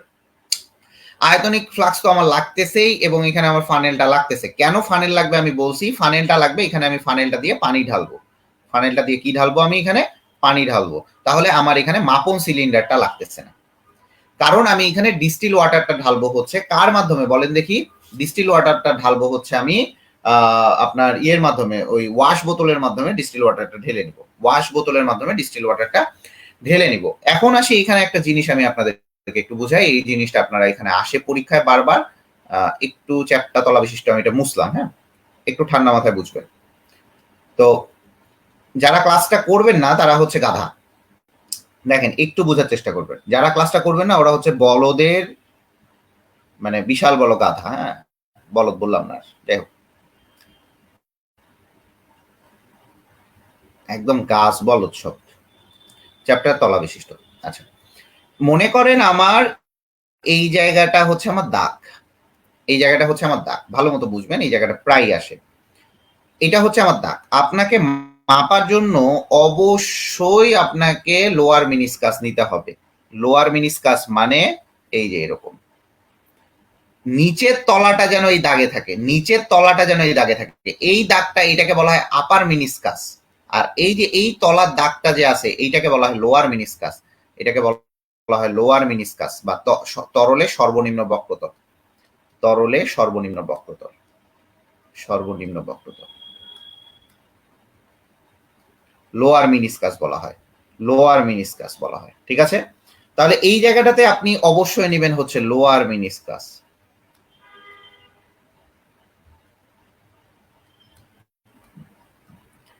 লোয়ার মিনিসকাস নিতে হবে। এই জায়গায় যদি আপার মিনিসকাস নেন তাহলে হবে না, তাহলে অবশ্যই তরল যখন আমরা পরিমাপ করবো আমরা কি দেখবো বলেন দেখি, লোয়ার মিনিসকাস দেখবো। তাহলে এইটাই হচ্ছে আমার 250 ml, এটাই 250 ml, আপার মিনিসকাস নেওয়া যাবে না। ক্লিয়ার? এই জিনিসটা আপনাদের এখানে নাই, এটা আমি দেখাই দিলাম, লোয়ার মিনিসকাস নিতে হবে। আচ্ছা চলে আসি পরের প্রশ্নে। এখানে বলছে 250 ml এত এম প্রস্তুত করতে কত গ্রাম সোডিয়াম কার্বনেট লাগবে। দেখেন এখানে আমার কি দেয়া আছে, এখানে আমার ভি দেয়া আছে, এইখানে আমার দেয়া আছে হচ্ছে এস, এবং এস এর এখানে দেখেন ভি দেয়া আছে 250 ml, ভি দেয়া আছে 250 ml, এস দেয়া আছে আমার, এস দেয়া আছে এটা, তাহলে এস ইকুয়াল টু দেয়া আছে 0.1 এম। এই এম মানে কি, মোল পার লিটার, এম মানে হচ্ছে মোল পার লিটার, মানে এটা মোলারিটি, এম মানে মোলারিটি, এটা মানে হচ্ছে মোল পার লিটার। আচ্ছা আপনি এখন বুঝেন, এইখানে আপনি কনসেন্ট্রেশনের জিনিস নিচ্ছেন লিটারে, এইটা কি মিলিলিটারে রাখা সম্ভব আমার? এটা মিলিলিটারে রাখা আমার জায়েজ না, না জায়েজ। তার মানে 0.25 লিটার করে নিতে হবে। বলছে কত গ্রাম, তার মানে ডাব্লিউ এর মান আমাকে বের করতে হবে, আমি এখানকার এম এর মানটা জানি, তাহলে আমরা কি জানি, W by M equal to হচ্ছে ভিএস। আপনারা এই সূত্র অনেক শিখে আসছেন, তাহলে এখানে ডাব্লিউ ইকুয়াল টু আসবে হচ্ছে ভি ইন্টু এস ইন্টু হচ্ছে এম। তাহলে দেখেন এখানে হ্যান্ড ক্যালকুলেশন একটু শিখাই, ভি এর মান হচ্ছে আমার 0.25, এস এর মান হচ্ছে 0.1, এম এর মান হচ্ছে কত, এই সোডিয়াম কার্বনেটের ভর কত, 106 না, এটা মনে রাখবেন 106। তাহলে দেখেন 0.1 দিয়ে যদি আমি 106 কে করি তাহলে 10.6 আসবে, 0.25 ইন্টু হচ্ছে 10.6। আচ্ছা ভাইয়া এখানে একটা ঝামেলা আছে, কি ঝামেলা আছে, আপনি দেখেন যদি আমি 0.25 মানে কি, 0.25 মানে কি, 0.25 মানে হচ্ছে 1 ডিভাইডেড বাই 4, 1 ডিভাইডেড বাই 4, আপনি যদি 1 ডিভাইডেড বাই 4 ইন্টু 106 ইন্টু হচ্ছে 0.1 করেন তাহলে বেটার হয়। 106 দিয়ে এটাকে কাটলে কত হয়, এটাকে কাটলে কত হয় বলেন দেখি, 26.5 আসবে। ঠিক আছে, 26.5 আসবে, ওইটার সাথে আপনি 0.1 গুণ করেন তাহলে 2.65 আসবে। ঠিক আছে, 26.5 আসবে 106 কে কাটলে। কথা কি বোঝা গেছে? হ্যান্ড ক্যালকুলেশন শিখতে হবে, হ্যান্ড ক্যালকুলেশন শিখতে হবে, হ্যান্ড ক্যালকুলেশন যদি আপনি না শিখেন তাহলে ঝামেলা হবে। ঠিক আছে, হ্যান্ড ক্যালকুলেশন আপনাকে শিখতে হবে। হ্যান্ড ক্যালকুলেশনের জন্য আপনাকে প্রথম কাজটা করতে হবে, আপনাকে দেখতে হবে কত সুবিধাজনক ওয়েতে করা যায়, কারণ আপনি এটা বুঝতে পারতেছেন 26.5 হলে আপনি এটা করতে পারতেছেন, তার মানে এটা অবশ্যই 0.1, দ্যাটস ইট, শেষ। হ্যান্ড ক্যালকুলেশনের জন্য মনে রাখবেন আমরা অ্যাপ্রক্সিমেশন মানটা ধরবো না, অ্যাপ্রক্সিমেট মানটা ধরবো না, মান ধরবো না, ভালো করে বুঝবেন। হ্যান্ড ক্যালকুলেশনে আমরা কখনোই অ্যাপ্রক্সিমেট মানটা ধরবো না। ক্লিয়ার কিনা বলো, ক্লিয়ার কিনা বলো, বোঝা গেছে? আমরা আসবো সবকিছুই। আয়তনিক ফ্লাক্স ব্যবহার করা হয় কোন কাজে? আয়তনিক ফ্লাক্স আমি একটুই বলছি, আয়তনিক ফ্লাক্স, আয়তনিক ফ্লাক্সের অপর নাম কি, আয়তনিক ফ্লাক্স সেটাকে ভলিউমেট্রিক ফ্লাক্স, ভলিউমেট্রিক ফ্লাক্স বলা হয়। একটু বুঝবেন, এখানে একটু বোঝার চেষ্টা করবেন, এখানে ভলিউমেট্রিক ফ্লাক্স বলা হয়, ভলিউমেট্রিক ফ্লাক্স বলা হয়। তো এই ভলিউমেট্রিক ফ্লাক্সের গায়ে লেখা থাকবে হচ্ছে টিসি। কি লেখা থাকে? টিসি। টিসি মানে হচ্ছে টু কন্টেইন, টু কন্টেইন, তার মানে এটা রাখার জন্য ব্যবহার করা হয়। তাহলে অবশ্যই কোন দ্রবণ রাখবা, অবশ্যই যেহেতু এটা প্রমাণ দ্রবণ তৈরির জন্য ব্যবহার করা হয়, এটা হচ্ছে প্রমাণ দ্রবণের জন্য ব্যবহার করা হবে। তাহলে ভালো করে বুঝো, এখানে আয়তনিক ফ্লাক্স, আয়তনিক ফ্লাক্সের অপর নাম ভলিউমেট্রিক ফ্লাক্স, ভলিউমেট্রিক ফ্লাক্সকে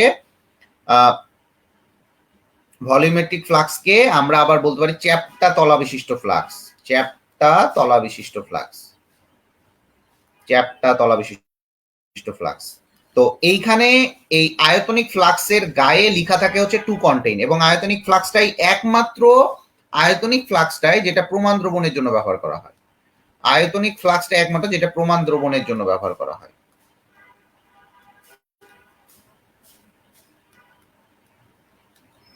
প্রমাণ দ্রবণের জন্য ব্যবহৃত হয়। আমার কথা বুঝতে পারছো? আমার কথা বুঝতে পারছো? আয়তনিক ফ্লাক্সের গায়ে তাহলে কি লেখা থাকে ভাইয়া? আয়তনিক ফ্লাক্সের গায়ে লেখা থাকে হচ্ছে টু কন্টেইন, মানে এটা কন্টেইন করে, কি কন্টেইন করে? প্রমাণ দ্রবণটা কন্টেইন করে, এই জন্য এটার গায়ে টিসি লেখা থাকে। টিসি লেখা থাকে, টিসি লেখা থাকে। ক্লিয়ার?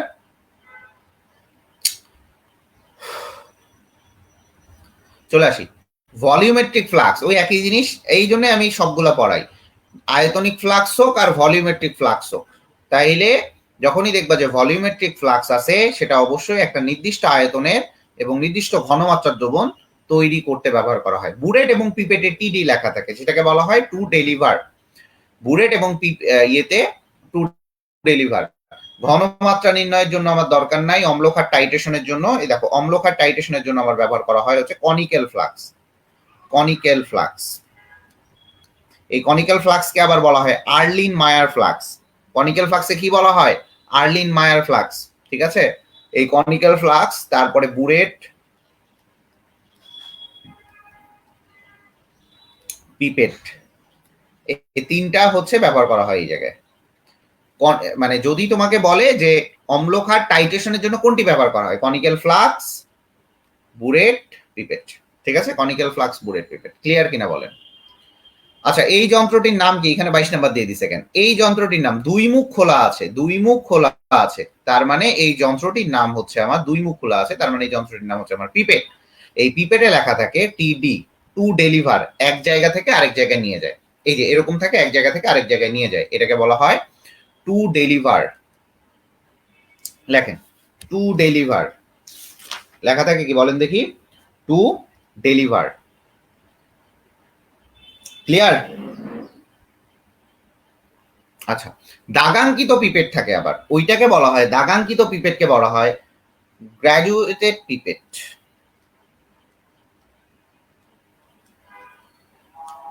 এটাকে বলা হয় দাগাঙ্কিত পিপেট।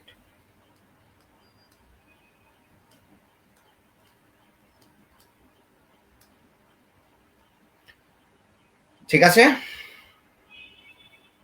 ক্লিয়ার? ক্লিয়ার কিনা বলেন?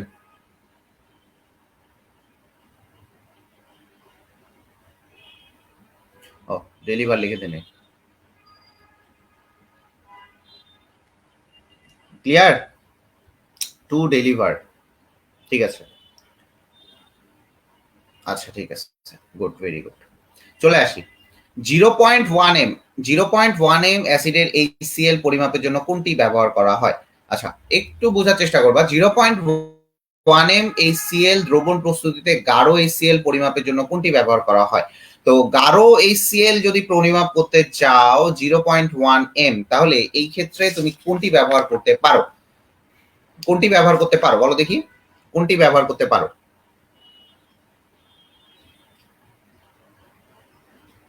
এটা কোনটা হবে? কোনটা হবে বলো?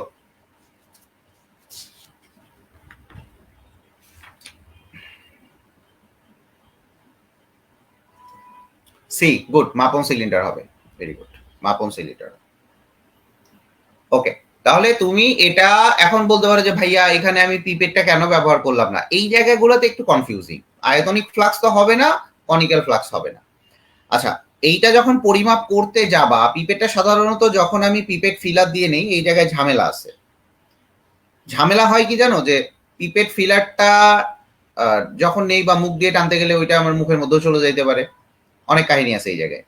সো এইখানে আমার যেটা চেষ্টা থাকবে সেটা হচ্ছে যে আমি কি করব, এখানে মাপন সিলিন্ডারটাই ব্যবহার করব। ঠিক আছে, মাপন সিলিন্ডারটা আমি ব্যবহার করব।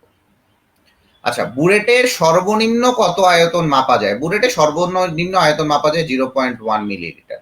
এই যে এটা 0.1 মিলিলিটার। দেখো মিলিলিটার না থাকে, অনেক সময় সিসি থাকতে পারে। যাহাই মিলিলিটার তাহাই সিসি, আর যাহাই লিটার তাহাই ডেসিমিটার কিউব, এটা মনে রাখবা। যাহাই মিলিলিটার তাহাই সিসি, যাহাই লিটার তাহাই ডেসিমিটার কিউব। তাহলে এই জায়গায় আমার সর্বনিম্ন আয়তন মাপা যায় 0.1 সিসিও থাকতে পারে, 0.1 মিলিলিটারও থাকতে পারে। ক্লিয়ার? 0.1 সিসি থাকলেও এটা ভুল করা যাবে না। ঠিক আছে, বুলেটের ক্ষুদ্রতম ওই একই জিনিস, বুলেটের ক্ষুদ্রতম দুই দাগের পার্থক্য। মনে করো এটা একটা বুলেট, বুলেটের কিন্তু একমুখ, বুলেটের কিন্তু এই পাশে স্টপ কর্ক থাকে, এই জায়গায় একটা স্টপ কর্ক থাকে। তো এইটা একটা দাগ, এটা একটা দাগ, দুইটা দাগ। তো পরপর দুইটা দাগ, পরপর দুইটা দাগের ক্ষুদ্রতম অংশটাই হচ্ছে 0.1 ml। কেন? কারণ এই যে পরপর দুইটা ক্ষুদ্রতম দাগটা দিয়েই আমরা সর্বনিম্নটা মাপতে পারি। সর্বনিম্ন তো মনে করো আমি এখান থেকে এটা মাপবো, যে আমি এখান থেকে এইটুকু নিয়ে আসবো, আমার এইটুকু দরকার, তাহলে এটা কতটুকু? 0.1। এইটুকু নিয়ে আসবো, তাহলে এটা কতটুকু আসবে? 0.1 আসবে। ঠিক আছে, 0.1 আসবে। এটা অবশ্যই মিলিলিটার অথবা সিসি, যে কোনো একটা থাকতে পারে, মিলিলিটার অথবা সিসি। সূক্ষ্মতম স্বচ্ছ আয়তন তরল পরিমাপের জন্য কোনটি ব্যবহার করা হয়? আচ্ছা, সূক্ষ্মতম ভাবে যদি আমি স্বচ্ছ তরলটা নেই, এটা দুইটা জিনিস দিয়ে মাপতে পারবা, একটা হচ্ছে বুরেট আর একটা হচ্ছে পিপেট। একটা বুরেট আর একটা কি? পিপেট। তাহলে সূক্ষ্মতম যদি স্বচ্ছ আয়তন তুমি পরিমাপ করতে যাও, সেই ক্ষেত্রে তোমার অবশ্যই কি লাগবে? বুরেট অথবা পিপেট লাগবে। ক্লিয়ার? বুরেট অথবা পিপেট লাগবে, বুরেট অথবা পিপেট লাগবে। ক্লিয়ার কিনা বলো?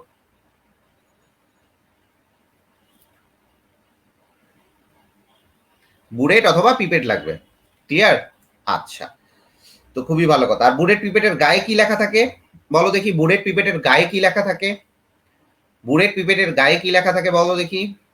বুরেট পিপেটের গায়ে লেখা থাকে হচ্ছে টিডি। হ্যালো? আচ্ছা শোন, ওই যে তোর সেকেন্ড পেপারে ফার্স্ট চ্যাপ্টার আছে না, ওইটা, হ্যাঁ, ওই পরিবেশ রসায়ন, ওইটা হচ্ছে এমসিকিউ গুলা সুন্দর করে পিডিএফ বানাই দিস, যেন কাটা না পড়ে। হাজারি স্যারেরটা পিডিএফ বানাই দিস, ওটা টাইপ করাইতে হবে, তো একটু দিয়ে আমাকে পাঠাই দিস তো। আচ্ছা দেখো, বুরেট অথবা পিপেট লাগবে, ঠিক আছে? আবারও বলি, বুরেট অথবা পিপেট লাগবে। তা আমার কথা কি বুঝতে পারতেছেন আপনারা? বলেন কেমন লাগতেছে? এত অনেকক্ষণ তো পড়াইলাম, আমি গল্প করি। কি অবস্থা বলেন এখন আপনাদের? বুরেট অথবা পিপেট, আচ্ছা কি অবস্থা এখন এটা বলেন। পড়ালেখার কি অবস্থা বলেন? হতাশ? জীবন নিয়ে হতাশ? দেখেন, জীবন নিয়ে হতাশ থাকলে আমিও হতাশ। হ্যাঁ, আমার পড়ালেখা শেষ, চাকরি বাকরি করতেছি না, হতাশ সবাই। তো জীবন নিয়ে হতাশ হওয়া যাবে না। হ্যাঁ,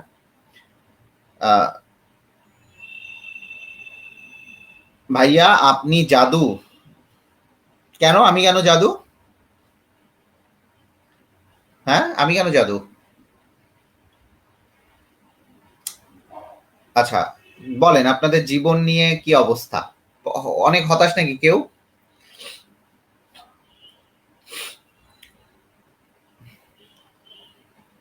আমার মাথা দিয়ে কিছু ঢুকে না, আপনি ঢুকাই দিচ্ছেন তাই? ও আচ্ছা আচ্ছা।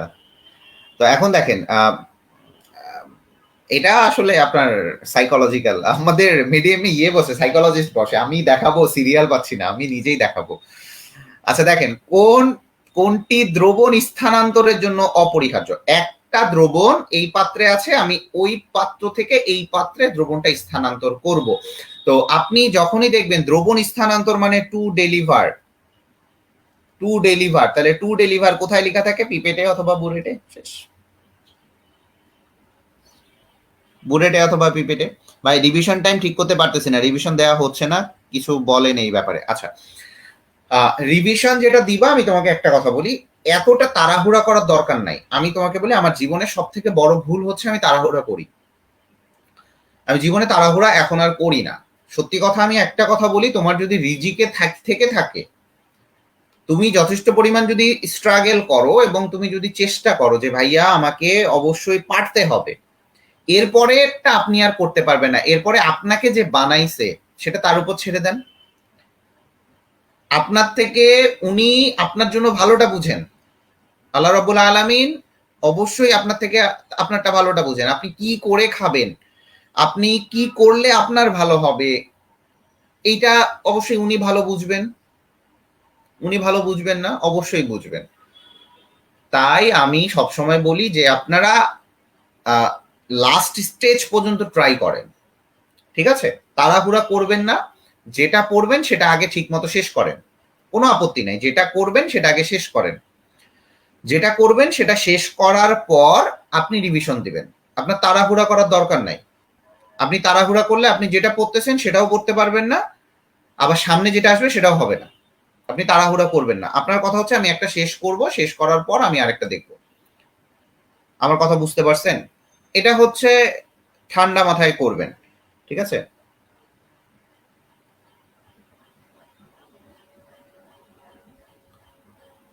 তো এখন শোনেন, আপনাকে আমি একটা কথা বলি যে আপনি মনে করেন যে একটা জায়গায় গেলেন, তো খুবই ভালো কথা। আর আপনি যদি তাড়াহুড়া করতে যান দেখবেন যে আপনার কাপড় চোপড় পরাতে ভুল হয়েছে বা কোনো কিছু ছেড়ে যাবেন। তাড়াহুড়া করবেন না। আর আরেকটা কথা সবসময় মনে রাখবেন, আপনারা যে যে ধর্মেরই আছেন না কেন, আপনারা আপনাদের সৃষ্টিকর্তার উপর অবশ্যই ভরসা রাখবেন। কারণ আপনি, আপনাকে যে বানাইছে, এখন মনে করেন আমি একটা বাড়ি বানাইছি, সাপোজ বাড়ি, কিন্তু আমি কোনোদিন বলি না কোনো কিছু আমার, সব আমি সত্ত্বাধিকারী, আল্লাহ আমাকে দেয়।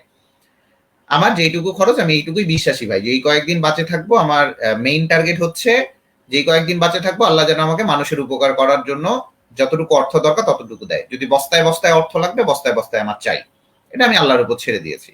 আমার কাছে আমি স্ট্রাগল করব বা আমি চেষ্টা করব, আমি চেষ্টা করতেছি।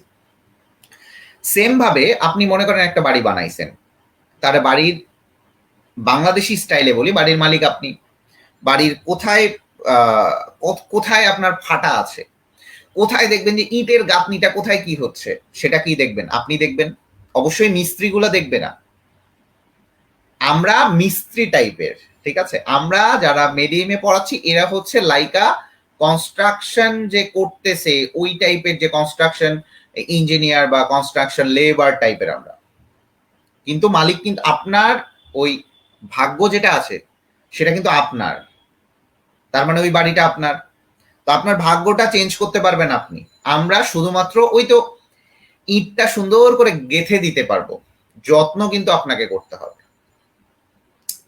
যত্ন আপনাকে করতে হবে। সো পড়ালেখাটা আমরা দেখাই দিব, পড়তে হবে আপনাকে। কিভাবে পড়তে হবে? সিমেন্টের কথাই বলি। সিমেন্টটাতে দেখবেন যে কয়েক প্রকারের সিমেন্ট আছে। হোলসিমের কথা বলি, হোলসিমে আমি গেছিলাম।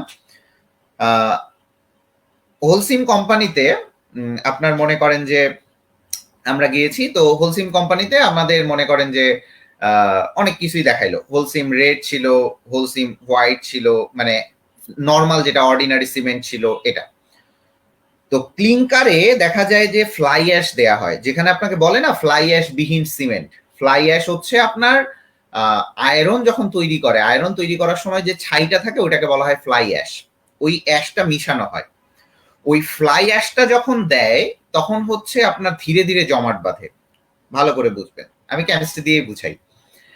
একটা দেয়াল ধীরে ধীরে জমাট বাঁধে, ওই দেয়ালটা না ফাটার ভয় থাকে না।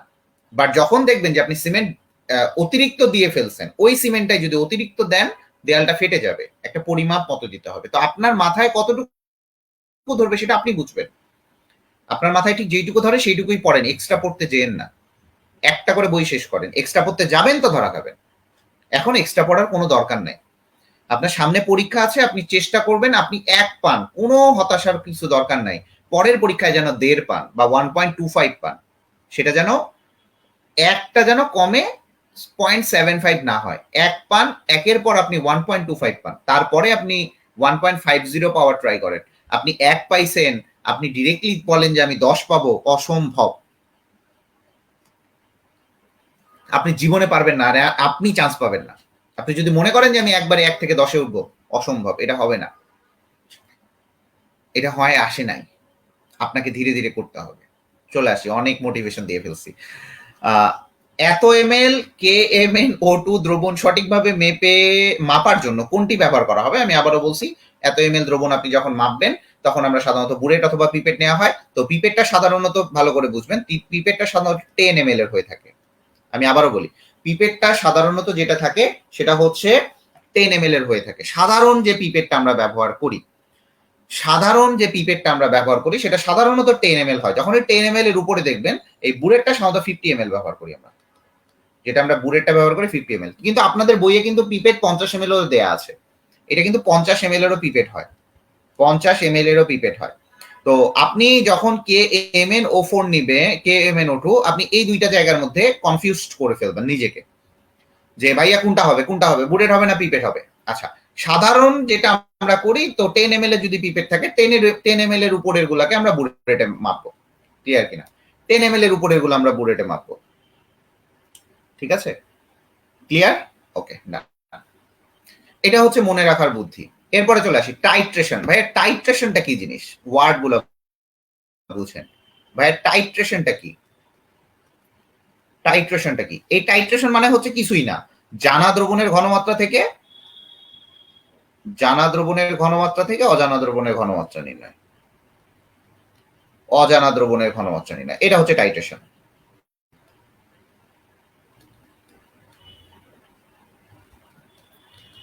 ঘনমাত্রা নির্ণয়।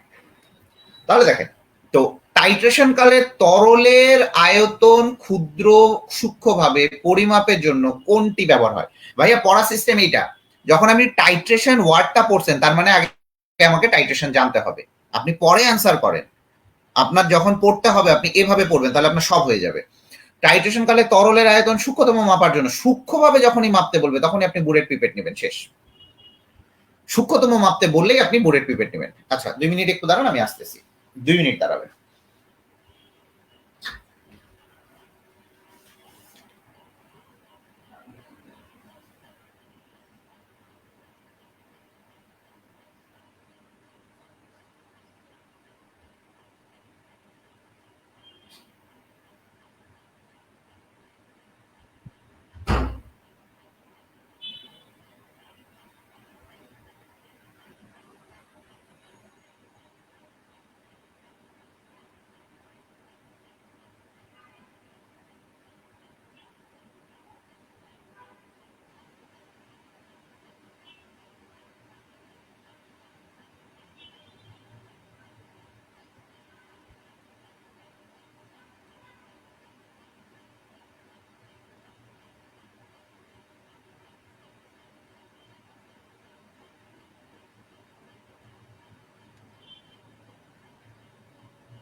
সবাই একটু দাঁড়ান, আমি একটু অসুস্থ, তো বুঝছেন, আমার শরীরটা খুব একটা ভালো না।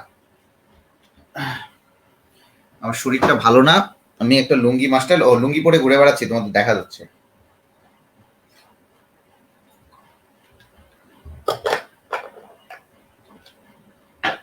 আমার শরীরটা একদমই ভালো না, আমি অন্য ক্লাস হইলে নিতাম না। তো যাই হোক, আর টাইট্রেশনের ক্ষেত্রে আমি 3টা ইনস্ট্রুমেন্ট বলছি, একটা হচ্ছে বুরেট, একটা হচ্ছে পিপেট, আর একটা কনিক্যাল ফ্লাক্স। এই 3টা আমার ইনস্ট্রুমেন্ট সাধারণত লাগে। এছাড়াও কিন্তু ফানেল লাগে, কারণ বুরেটের মাথায় যখন বুরেটের মাথায় এখানে সলিউশনটা ঢালবেন, তখন কিন্তু আমি ফানেল দিয়েই ঢালি, কিন্তু এটা আপনাদের বইয়ে কোথাও উল্লেখ নাই। চলে আসি, বুরেট এবং পিপেট তৈরিতে কোন কাঁচ ব্যবহার করা হয়? চলে আসি এখানে, বুরেট পিপেট যে কোনো কাঁচগুলাই হয়, কাঁচগুলা হচ্ছে আবার পাইরেক্সের কাঁচ, পাইরেক্স প্লাস। তো পাইরেক্স কাঁচ, খুবই ভালো কথা, এই পাইরেক্সটা ভালো করে বুঝবেন। পাইরেক্স ক্লাসটা কি?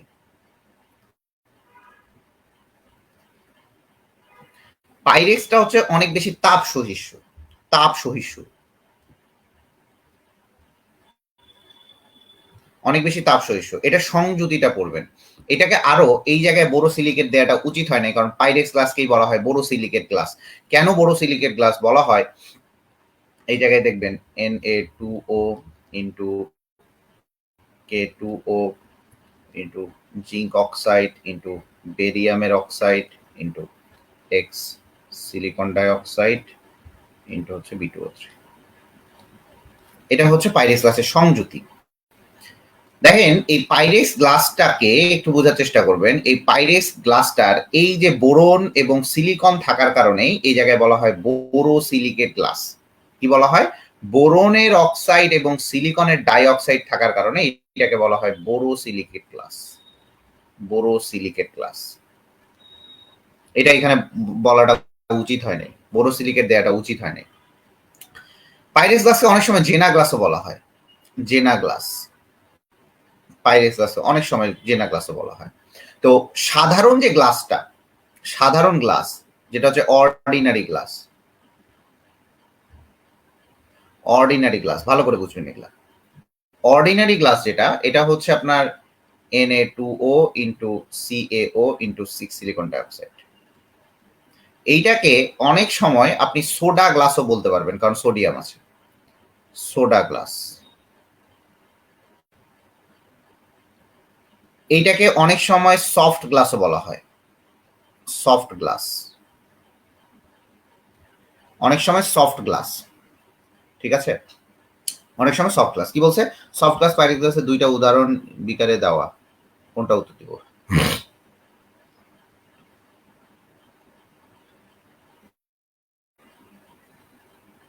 আচ্ছা, বিকারে আপনি দিবেন পাইরেক্স গ্লাস দিবেন, সব পাইরেক্স গ্লাস দিবেন।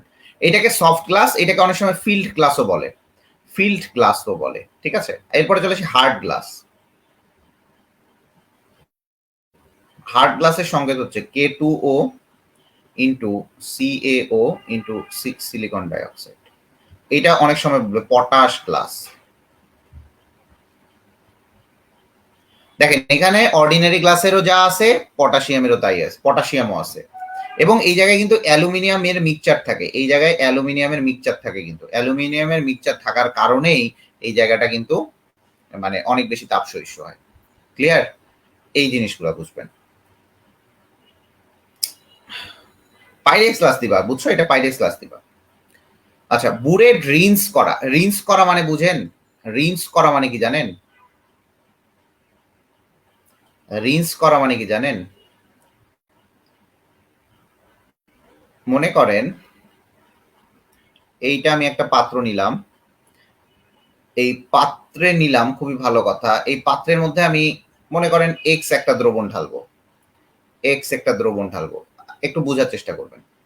তো পাত্রের গায়ে না পানি লাগে থাকে, পাত্রের গায়ে দেখবেন পানি লাগে আছে, যখন আপনি ওয়াশ করবেন দেখবেন পানির ফোঁটা লাগে আছে, পানির ফোঁটা লাগে আছে। তখন কি হয় জানেন? তো রিন্স করা মানে হচ্ছে পানির ফোঁটা লাগে থাকা, মানে এখন যখন আপনি রিন্স করবেন, এই পানির মধ্যে হয়তো বা ময়লা টয়লা আছে, সবকিছু যখন আছে, তখন দেখবেন যে সবকিছু থাকার ফলেই আপনার কি হয়েছে বলেন দেখি।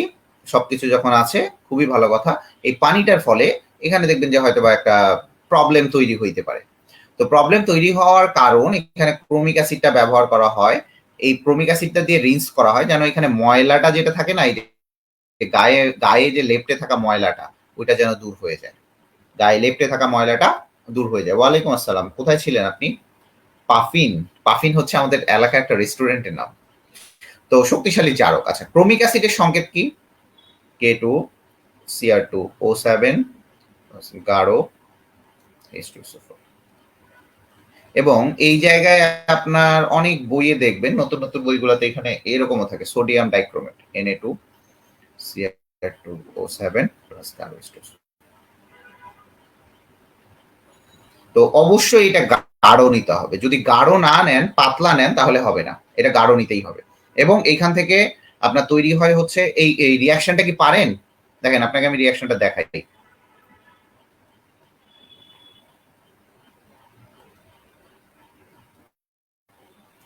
যখন এই টাইপের রিয়াকশন হবে, তখন আপনি করবেনটা কি জানেন? আপনি করবেন হচ্ছে যে যতগুলো ধাতু আছে, এই ধাতুগুলাকে অ্যাসিডের অ্যানায়নিক পার্টের সাথে দিয়ে দিবেন, অ্যাসিডের অ্যানায়নিক পার্টের সাথে দিয়ে দিবেন, অ্যাসিডের অ্যানায়নিক পার্টের সাথে দিয়ে দিবেন। হ্যাঁ, যতগুলো ধাতু আছে অ্যাসিডের অ্যানায়নিক পার্টের সাথে দিবেন, তাহলে কি আসবে আমার?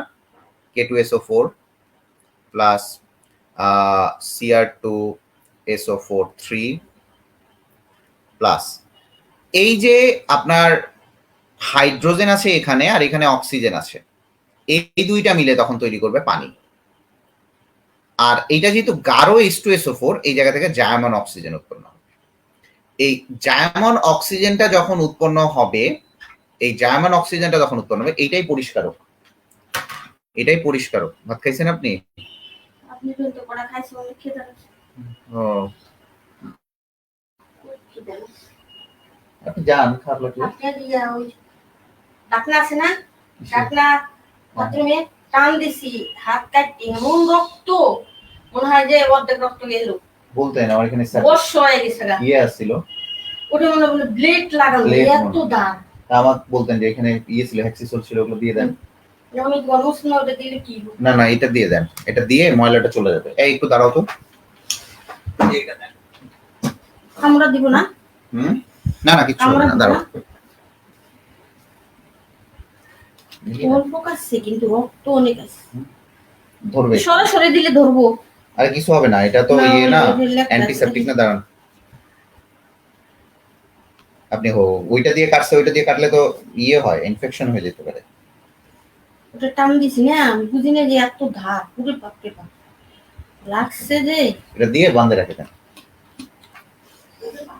একটু ধরবে আচ্ছা সরি হ্যাঁ তো এখন দেখেন এই যে এইটাকে K2Cr2O7 এইটাকে বলা হয় ক্লিনজিং মিক্সচার এইটাকে বলা হয় ক্লিনজিং মিক্সচার কি বলা হয় cleansing mixture cleansing mixture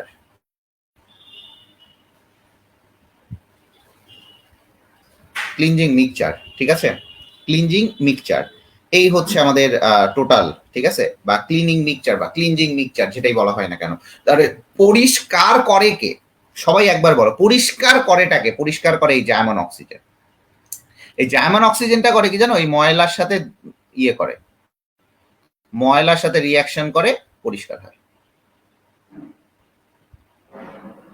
German অক্সিজেনটা কি করে এই দেখো ঠিক আছে জার্মান অক্সিজেনটা কি করে বোঝা গেছে জার্মান অক্সিজেন আচ্ছা যখনই দেখবেন জার্মান অক্সিজেন থার্ড ব্র্যাকেট যখনই থাকবে এটাকে বলা হয় জার্মান হাইড্রোজেন এটা হচ্ছে বিজারক এটা হচ্ছে জারক তীব্র জারক ক্লিয়ার কিনা বলেন ক্লিয়ার কিনা বলেন ঠিক আছে এইটাই পরিষ্কারক হিসেবে কাজ করে তাহলে অবশ্যই আমরা জারকটা ব্যবহার করব চলে আসি ল্যাবরেটরিতে কাঁচ সর্বোত্তম পরিষ্কারক ওই একই ক্রোমিক অ্যাসিড সর্বোত্তম পরিষ্কারক হচ্ছে ক্রোমিক অ্যাসিড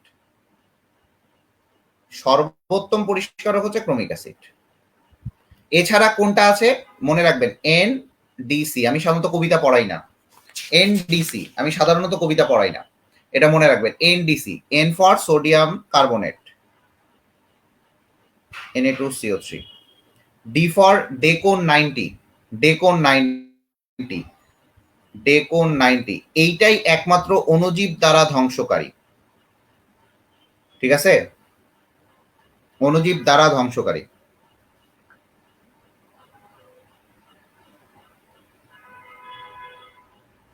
অণুজীব দ্বারা ধ্বংসকারী দেখেন এটাই হচ্ছে 100% অণুজীব দ্বারা ধ্বংসকারী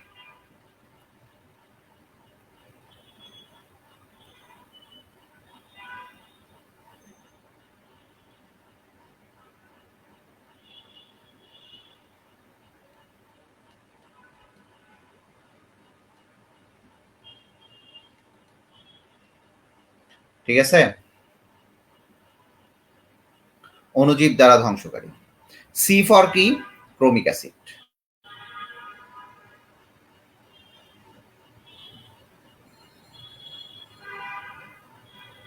সি ফর কি ক্রোমিক অ্যাসিড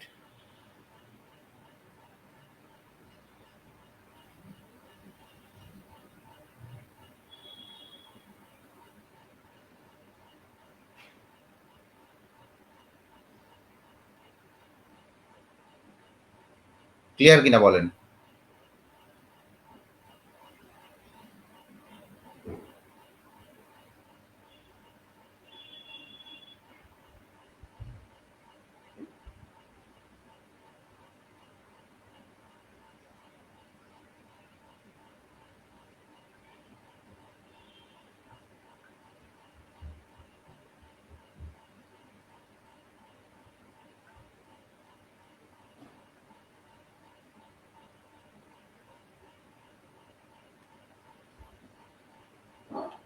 ওকে তাহলে মনে রাখবেন NDC আচ্ছা কি বিভিন্ন দ্রাবক আছে এইগুলা বাদ দিয়ে বিভিন্ন দ্রাবক আছে বিভিন্ন দ্রাবকের মধ্যে অ্যালকোহল আছে যেমন সব থেকে বেশি ব্যবহৃত দ্রাবক হচ্ছে অ্যাসিটন। অ্যাসিটন এটা হচ্ছে সব থেকে বেশি ব্যবহৃত দ্রাবক।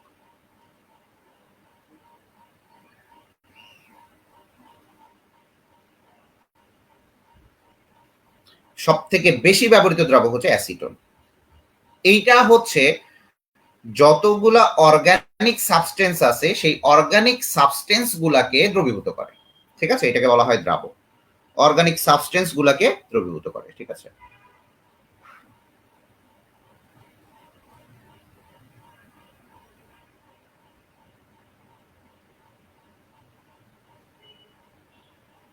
ঠিক আছে। দেখো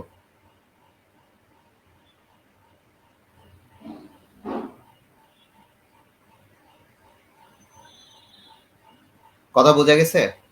আচ্ছা, অধ্যায়টা রিভিশন হয়ে গেছে না মোটামুটি? দেখেন, ল্যাবরেটরিতে কাঁচ পরিষ্কারে তৈলাক্ত পদার্থ ধুয়ে ফেলতে কোনটি ব্যবহার করা হয়? ওই যে এইটা, কিন্তু এখানে গাঢ় লিখতে হবে। এটা গাঢ় মিশ্রণ দ্বারা কাঁচ যন্ত্র পরিষ্কার করতে কোন বিক্রিয়াটি হয়? জারণ বিক্রিয়াটি হয়। আমি আবার বলছিলাম, কারণ তোমার এখানে জার্মান অক্সিজেন উৎপন্ন হয়। K2 Cr2O7 প্লাস H2SO4, এই দুইটা বিক্রিয়া করে এটা অবশ্যই গাঢ় হতে হবে। তোমার এখান থেকে জার্মান অক্সিজেন উৎপন্ন হয়। এখানে আরো অনেকগুলো উৎপন্ন হবে, প্লাস জার্মান অক্সিজেন উৎপন্ন হবে। ঠিক আছে,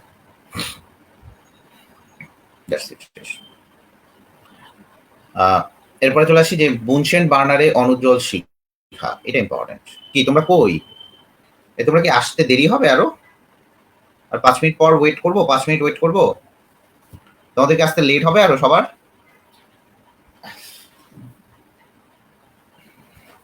লেট হবে?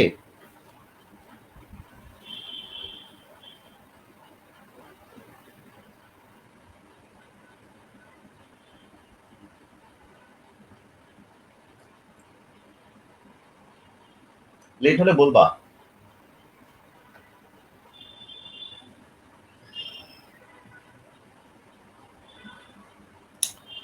এভরিওয়ান দিয়ে লাভ নাই, তুমি দিলে তো আসবে না।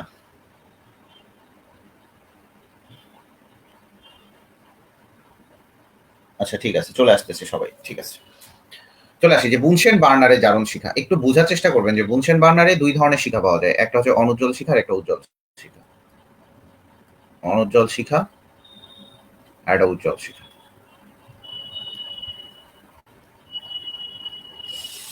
অনুজ্জ্বল শিখা এবং উজ্জ্বল শিখা আপনি একটু ভালো মতো বুঝবেন যে অনুজ্জ্বল শিখাটা কি আর উজ্জ্বল শিখাটা কি। এখানে দেখবেন যে বার্নার ছিদ্র ও বায়ু নিয়ন্ত্রক ছিদ্র মিলে যায়। বায়ু নিয়ন্ত্রক ছিদ্র মিলে যায়।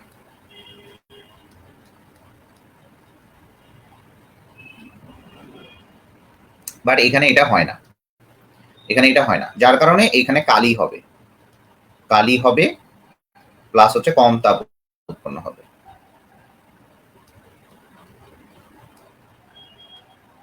কম তাপ উৎপন্ন হবে, খুবই ভালো। এই জায়গাটাতে বায়ু নিয়ন্ত্রক ছিদ্র মিলে যায় বলে এই জায়গাটাতে বায়ু নিয়ন্ত্রকটা বায়ুটা খুব ভালো মতো পাস হয়। বায়ুটা খুব ভালো মতো পাস হওয়ার কারণে এই জায়গাটাতে তোমার কালি হবে না, এই জায়গায় কালি হয় না। ঠিক আছে, এই জায়গায় কালি হয় না। আর এই জায়গাটাতে দেখবা যে হচ্ছে তাপ বেশি উৎপন্ন হয়, বেশি হবে। যাই হোক, এইটা হয় না আর কি। আচ্ছা, এই অনুজ্জ্বল শিখাটা আবার দুই টাইপের হয়।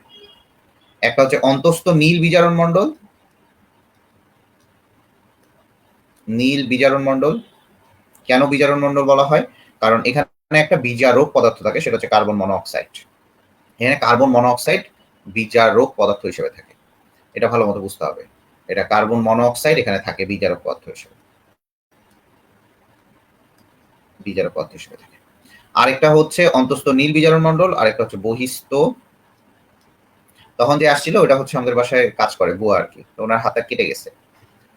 বহিস্থ জারণ মণ্ডল। তো আমার আবার বুয়া বলতে খুব খারাপ লাগে, কারণ তারা কাজ করে মানে আমাদের অবশ্যই তারা হেল্প করে। তাদেরকে আমাদের যথাযথ সম্মান দেওয়া উচিত। সবসময় মনে রাখবা, জীবনে দুইটা কাজ করবো, কাউকে অসম্মান করবো না। ছোট বড়, রিক্সা চালক, ভ্যান চালক, কাজের বুয়া, কাউকে অসম্মান করার কোনো দরকার নেই। অসম্মান করবা তো তুমি জিরো, অসম্মান করা যাবে না। হ্যাঁ, বহিস্থ জারণ মণ্ডল। এখানে বহিস্থ জারণ মণ্ডল এইখানে দেখা যায় অনেক বেশি তাপ উৎপন্ন হয়।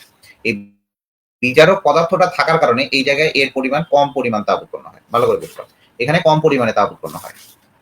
বুঝছো, এই জায়গায় কি পরিমাণে তাপ উৎপন্ন হয়? কম পরিমাণে তাপ উৎপন্ন হয়। আর এই তোমার এইখানে যেটা থাকে বহিস্থ জারণ মণ্ডল, এখানে তোমার হচ্ছে বেশি পরিমাণে তাপ উৎপন্ন হয়। আর এই জায়গাগুলোতে, এই জায়গায় হচ্ছে পূর্ণ দহন ঘটে।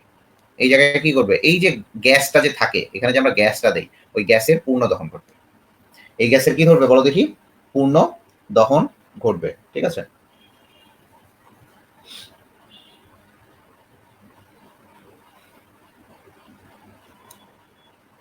আচ্ছা। তো এই জারণ মণ্ডল থেকে এই জায়গায় অল্প একটু কালি হলেও হতে পারে, বাট এটা কিন্তু অনুজ্জ্বল শিকারী অংশ। এই জারণ মণ্ডলটাতে 1570 ডিগ্রি সেলসিয়াস পর্যন্ত তাপ হয়। অনেক জায়গায় 1600 ডিগ্রি সেলসিয়াসও লেখা থাকে।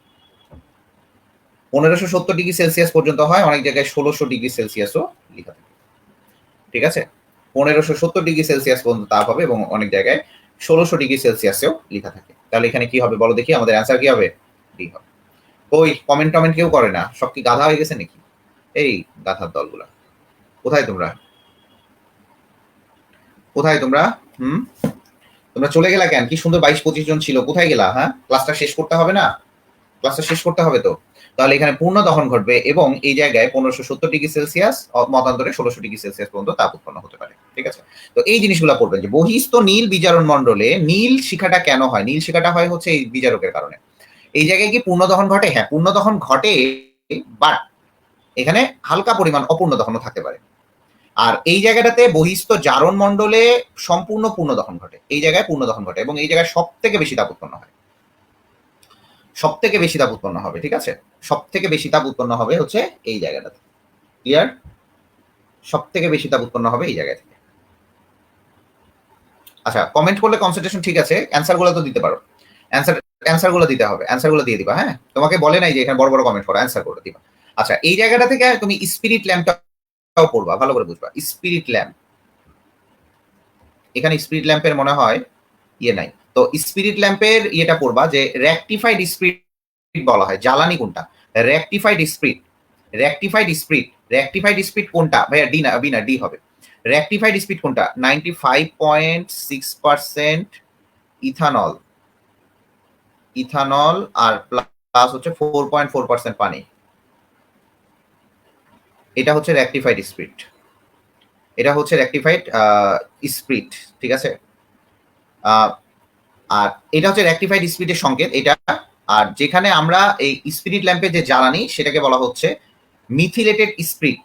ঠিক আছে, মিথিলেটেড স্পিরিট, মিথিলেটেড স্পিরিট যেটা, এটা জ্বালানি হিসেবে ব্যবহার করা হয়, এটা হচ্ছে মিথিলেটেড স্পিরিট। এর জ্বালানি হচ্ছে মিথিলেটেড স্পিরিট।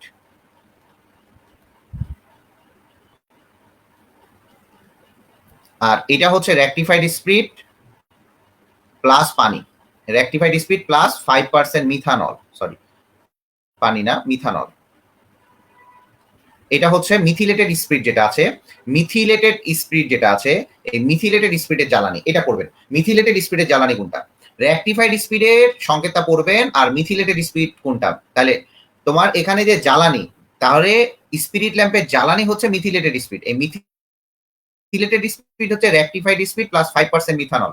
তাহলে যদি তোমাকে এখানে প্রশ্নটা করে যে মিথিলেটেড স্পিরিটে কত পার্সেন্ট মিথানল থাকে, তাহলে অবশ্যই বলবো 5% মিথানল থাকে। মিথিলেটেড স্পিরিটে কত পার্সেন্ট মিথানল থাকে, তাহলে অবশ্যই বলবো 5% মিথানল থাকবে। ক্লিয়ার? আচ্ছা, ডান, এটা ক্লিয়ার হয়েছে? আচ্ছা, 36 নাম্বার চলে আসি। 36 নাম্বারে চলে আসি। এখানে কি বলছে যে নিচের কোনটিতে তাপ দেওয়ার জন্য তারজালি ব্যবহার করা হয়? ভাই, তারজালি এরকম টাইপের ব্যবহার করা হয়, এটা তারজালি ব্যবহার করা হয়। তারজালি দেখবা যে চ্যাপ্টা তলা যাদের আছে, তারজালিটা তখনই ব্যবহার করা হয় যখন দেখবা চ্যাপ্টা তলা থাকে। চ্যাপ্টা তলা, সাধারণত চ্যাপ্টা তলা থাকে হচ্ছে কনিক্যাল ফ্লাক্সের। আর বিকারকে তুমি অন্যভাবেও তাপ দিতে পারো।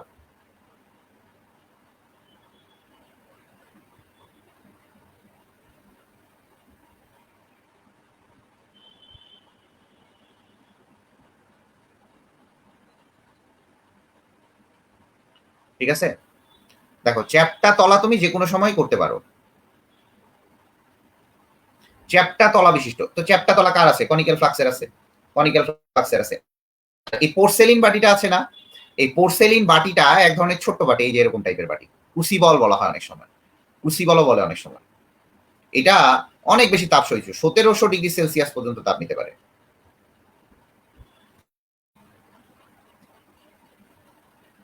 1700 ডিগ্রি সেলসিয়াস পর্যন্ত তাপ নিতে পারে, ঠিক আছে, এই পোর্সেলিন বাটিতে। ঠিক আছে, এটা হচ্ছে সাদা রঙের এক ধরনের বাটি। এই পোর্সেলিন বাটিতে অনেক সময় যে কোনো ধরুন গাড়িকরণের জন্য ব্যবহার করা হয়, ঠিক আছে, গাড়িকরণের জন্য ব্যবহার করা হয়। ভাইয়া পোর্সেলিন বাটি না, পোর্সেলিন বাটি হবে না, বিকজ অফ পোর্সেলিন বাটি কেন আমি বলি, পোর্সেলিন বাটিটাকে তুমি অন্যভাবেও তাপ দিতে পারবা। পোর্সেলিন বাটিকে সাধারণত টোনসের মাধ্যমে ধরে তাপ দিতে 1500 না 1700 ডিগ্রি সেলসিয়াস পর্যন্ত, অনেক বইয়ে দেওয়া আছে 1700 ডিগ্রি সেলসিয়াস, 1500 না। এটা সাধারণত জাহাঙ্গীরনগরে কোনো এক কালে কোশ্চিনে আসছিল, যে জাহাঙ্গীরনগরেই আসছিল, জাহাঙ্গীরনগরে উদ্ভট প্রশ্ন দেয়, 1500 সামথিং বা 1700 সামথিং এরকম হতে পারে, ঠিক আছে। এটা অনেক বেশি তাপ সহিষ্ণু, অনেক বেশি। এটা একটু মনে রাখবেন যে এটা হইতে পারে, অন্যটাও হইতে পারে, দেখে নিন। কিন্তু আমি যতটুকু জানি এটা 1700 ডিগ্রি সেলসিয়াস পর্যন্ত তাপ নেয়, ঠিক আছে। আচ্ছা, পোর্সেলিন বাটি এটা হবে না। পোর্সেলিন বাটি আপনি দেখবেন যে এইভাবে, যদি এখানে মনে না, আমি সবসময় আপনাকে এটা বলবো না যে আমি সবসময় নির্ভুল, না, ভুল থাকতেই পারে, আমার ভুল থাকতেই পারে, এটা বইয়ে নাই, এই বইয়ে ইনফরমেশনটা নাই, এটা হয়তো বা অন্য একটা বই ইনফরমেটিভ কোশ্চিনে আছে। এটা সাধারণত 1700 আর কি আমরা করছিলাম, এটা জাহাঙ্গীরনগরে, দেখে নেবেন। দেখে নিয়ে যদি কোনো সমস্যা হয় তাহলে আমাকে জানাবেন, হ্যাঁ, আমি এটার স্ক্রিনশট নিয়ে আমি অবশ্যই বলে দিব আপনাদেরকে যে এই জায়গাটাতে ভুল ছিল। আমি ভাই ওরকম মানে মাস্টার না যে ভুল পড়াই দিব আর বলবো যে না এটাই ঠিক। হ্যাঁ, ভুল হতেই পারে মানুষের, একমাত্র ভুল হবে না আল্লাহর, ভুল মানুষের হতে পারে, ঠিক আছে। সচিব, ওকে, পরে চলে আসি। বিডিএইচ মানে কি বলো? বিডিএইচ মানে কি বলো, তাড়াতাড়ি বলো।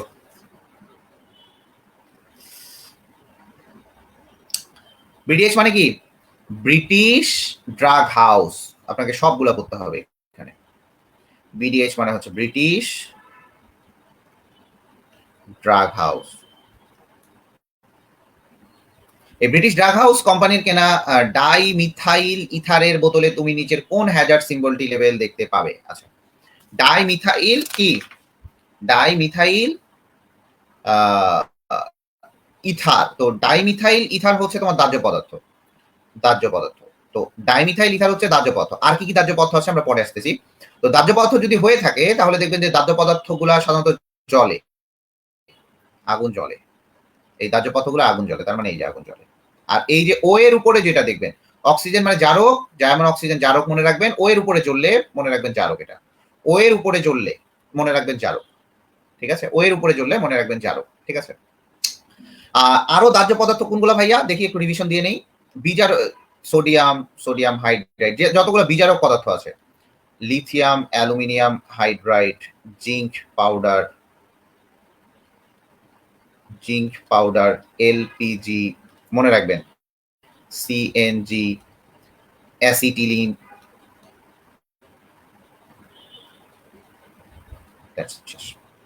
ঠিক আছে। আপনি এখানে এলপিজি লিখে নেন, সিএনজির আগে এলপিজি, এটা দেখা যাচ্ছে না। এটা হচ্ছে আমার দাহ্য পদার্থ। তাহলে এই দাহ্য পদার্থ, এগুলা বিজারক পদার্থগুলো হচ্ছে দাহ্য পদার্থ। এই যে বিজারক পদার্থ, এগুলো হচ্ছে সব বিজারক পদার্থ। ভাই বিজারক চিনার উপায় ওয়েট করেন, থার্ড চ্যাপ্টারে দেখাবো। সব যদি আজকেই দেখাই, কোনগুলো দেখাবো। কারেক্ট।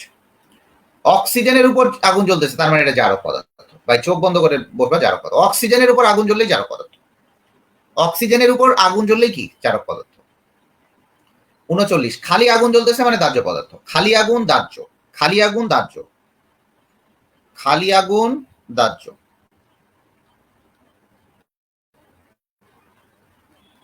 আর অক্সিজেন এর উপর আগুন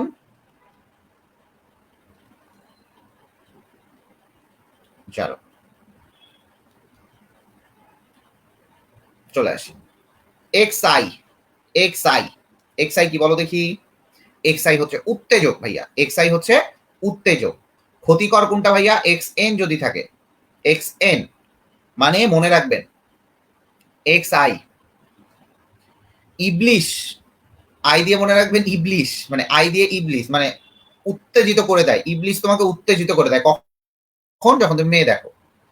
ক্ষতিকর, জীবনে ক্ষতিকর হচ্ছে নারী, এন ফর নারী মনে রাখবেন, এন ফর নারী, ঠিক আছে। আই হচ্ছে ইরিটেন্ট।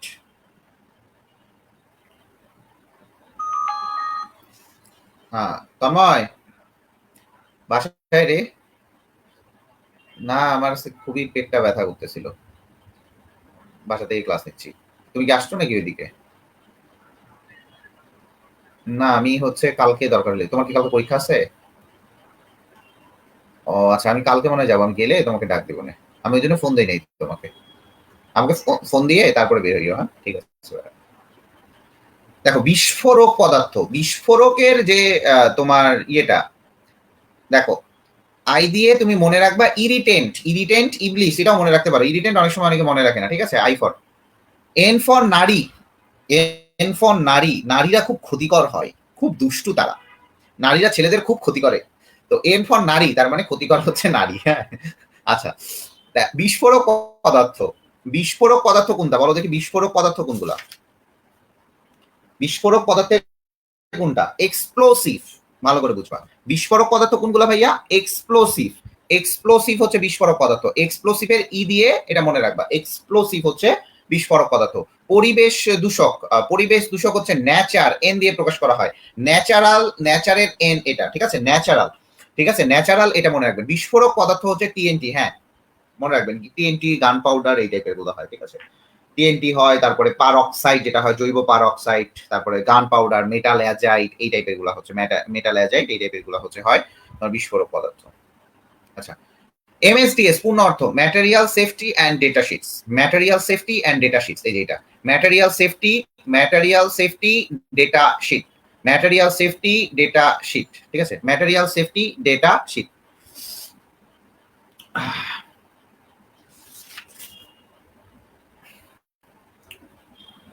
এরপর চলে আসি আর্দ্র বিশ্লেষণে শুষ্ক কারক, ভাইয়া শুষ্ক কারক এক জিনিস, আর হচ্ছে তোমার একটা হচ্ছে ডিহাইড্রেটিং এজেন্ট আর একটা ড্রাইং এজেন্ট, দুইটা দুই জিনিস, ভালো করে বুঝবা, একটা হচ্ছে ড্রাইং এজেন্ট, একটা হচ্ছে ড্রাইং যা শুষ্ক কারক, মনে রাখবা, একটা হচ্ছে ড্রাইং আর একটা হচ্ছে ডিহাইড্রেটিং।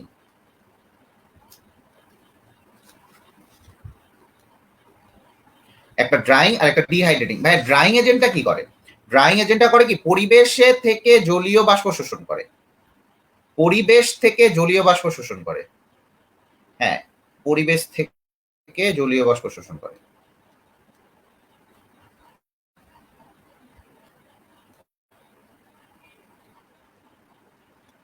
আচ্ছা, পরিবেশ থেকে যদি জলীয় বাষ্প শোষণ করে, ড্রাইং এজেন্টকে আপনি শুষ্ক কারকও বলতে পারেন, শুষ্ক কারক বলতে পারেন, এবং এই ড্রাইং এজেন্টকে আপনি আরো বলতে পারেন এটাকে ডেসিকেটিং এজেন্ট, ভালো করে বুঝবেন, ডেসিকেটিং এজেন্ট,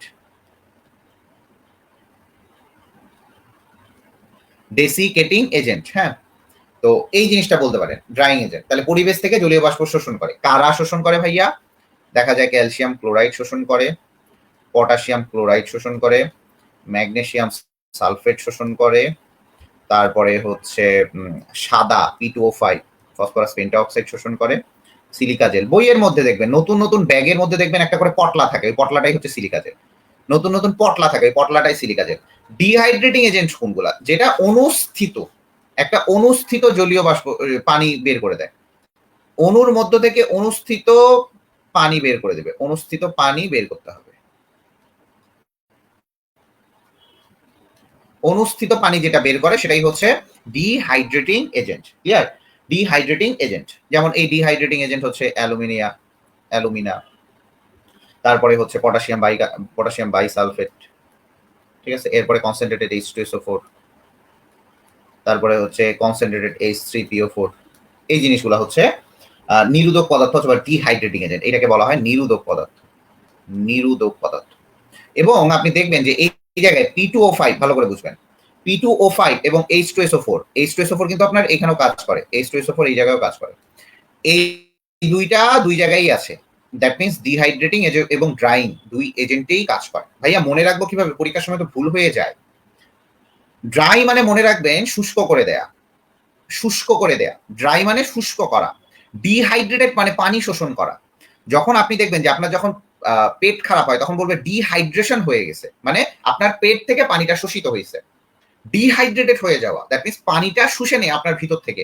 ড্রাই বলে না, ড্রাই স্কিন, এই যে এইভাবে টান দিলে দেখবে ড্রাই স্কিন, এই যে ড্রাই স্কিন, তো ড্রাই স্কিন মানে কি, ড্রাই করে দেয়া, শুষ্ক করে দেয়া, মনে থাকবে, মনে থাকবে, মনে থাকবে, ক্লিয়ার। তাহলে এখানে কি বলছে, আর্দ্র কেলাসিত পদার্থকে শুষ্ককরণে ব্যবহৃত হয় কোন গ্লাস যন্ত্রটি, কি রে গ্লাস যন্ত্র এটা, সিরিয়াসলি 42 নম্বরটা এটা, দাঁড়াও তো দেখি একটু, গ্লাস যন্ত্রটি কেন? হ্যাঁ ঠিক আছে, ডেসিকেটর, ডেসিকেটর ব্যবহার করা হয়। ঠিক আছে, ডেসিকেটর কিরকম জানো? এই যে এরকম এরকম ঢাকনা দেয়া থাকে, এরকম ঢাকনা দেয়া থাকে, এরকম এটার ভিতরে জিনিস থাকে, এটাকে বলা হয় ডেসিকেটর, এটাকে বলা হয় ডেসিকেটর। হ্যাঁ, ক্লিয়ার জিনিসটা? তাহলে আপনি বলে ড্রাই করা আর ডিহাইড্রেটেড করা দুইটা আলাদা জিনিস। আর গুলাই যাবে? আর গুলাই যাবে? কোনোদিন গুলাই যাবে না ইনশাল্লাহ। চলে আসি, কোনটি শুষ্ক কারক? শুষ্ক কারক কি এখন বলেন, ড্রাই না ডিহাইড্রেট? শুষ্ক কারক কি, ড্রাই না ডিহাইড্রেট?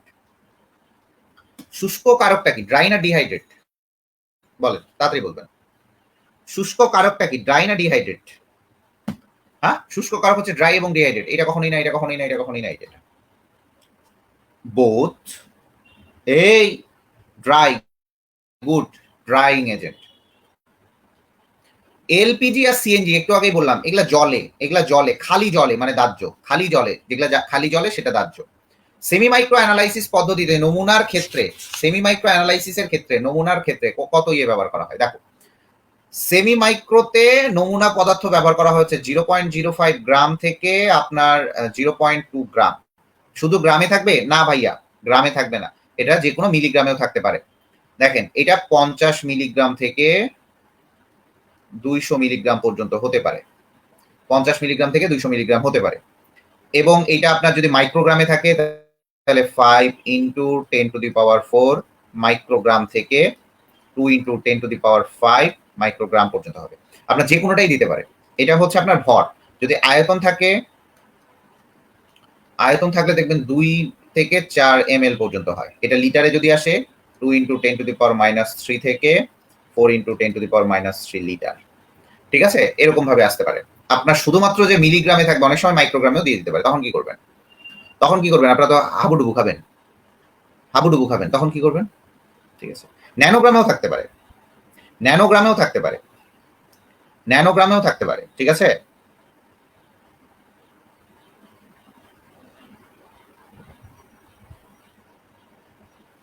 ন্যানোগ্রামেও থাকতে পারে। দেখেন, যদি আপনার এখানে ন্যানোগ্রাম থাকে তাহলে থাকবে 5 ইন্টু 10⁷ ন্যানোগ্রাম, তাহলে থাকবে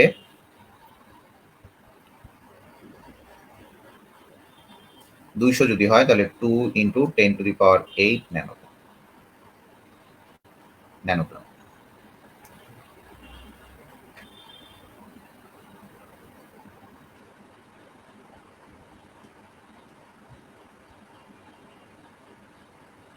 ক্লিয়ার? বুঝতে পারছেন? বুঝতে পারছেন জিনিসগুলো কেমন করে আসে? দেখেন, আপনাকে টেকনিক্যাল হইতে হবে। আপনি টেকনিক্যাল না হইলে আমরা কিছুই করতে পারবো না। Be technical, be technical. এই জিনিসগুলো আপনাকে, এগুলো গুগল বাবাকে বললেই বের করে দেবে। অনেক কনভার্টার পাওয়া যায়, অনেক কনভার্টার, একবার কনভার্ট করে নেবেন, একবারই শিখে যাবেন। হ্যাঁ, দুইটাই তো, বোধ তো, ঠিক আছে। ড্রাইং এবং ডিহাইড্রেটিং এজেন্ট এইটা ঠিক আছে, কিন্তু তোমাকে আমি বলছিলাম যে শুষ্ক কারক মানেটা কি? শুষ্ক কারক মানে হচ্ছে ড্রাইং, ডিহাইড্রেটিং না। আচ্ছা চলে আসি মাইক্রো অ্যানালাইসিসের ক্ষেত্রে স্যাম্পলের নমুনা। মাইক্রো অ্যানালাইসিসের ক্ষেত্রে দেখা যায় 5 মিলিগ্রাম থেকে 20 মিলিগ্রাম পর্যন্ত, 5 মিলিগ্রাম থেকে 20 মিলিগ্রাম। এটা যদি গ্রামে আনেন 0.005 গ্রাম থেকে আসবে 0.02 গ্রাম পর্যন্ত। এটা মাইক্রোগ্রামে নিয়ে আসেন তাহলে দেখবেন যে 5000 মাইক্রোগ্রাম থেকে 20,000 মাইক্রোগ্রাম পর্যন্ত।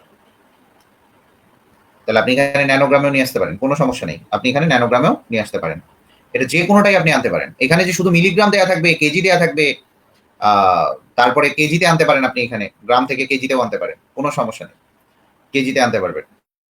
ঠিক আছে, আপনি যে কোনোটাই আনতে পারবেন। একটা জিনিস দিয়ে কখনোই করবেন না, একটা জিনিস দিয়ে কখনোই করবেন না, প্রত্যেকটা জিনিস। আচ্ছা আয়তন দেখি, যদি এখানে আয়তন বলে, আয়তন বলে কত হয়? 0.2 মিলিলিটার থেকে 1 মিলিলিটার।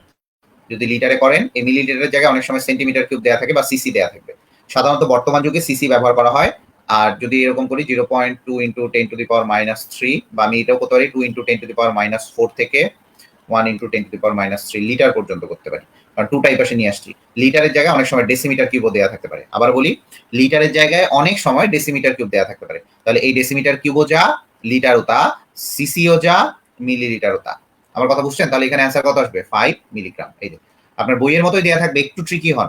মেডিকেল এখন ট্রিকি কোশ্চেন করতেছে, একটু ট্রিকি হবেন। চলে আসি। সেমি মাইক্রো অ্যানালাইসিসে H2S এর উৎস হিসেবে কোনটি কাজ করে? লেখেন। সেমি মাইক্রো অ্যানালাইসিসে H2S এর উৎস হিসেবে কোনটি কাজ করে? সেমি মাইক্রো অ্যানালাইসিসে H2S এর উৎস হিসেবে থায়োঅ্যাসিটামাইড ব্যবহার করা হয়। CH3 থায়োঅ্যাসিটামাইড, CH3CS। দেখেন থায়োঅ্যাসিটামাইড, CH3CS NH2। এটার নাম হচ্ছে থায়োঅ্যাসিটামাইড। থায়োঅ্যাসিটামাইড, থায়োঅ্যাসিটামাইড ভালো করে বুঝবেন। থায়োঅ্যাসিটামাইড ভালো করে দেখেন।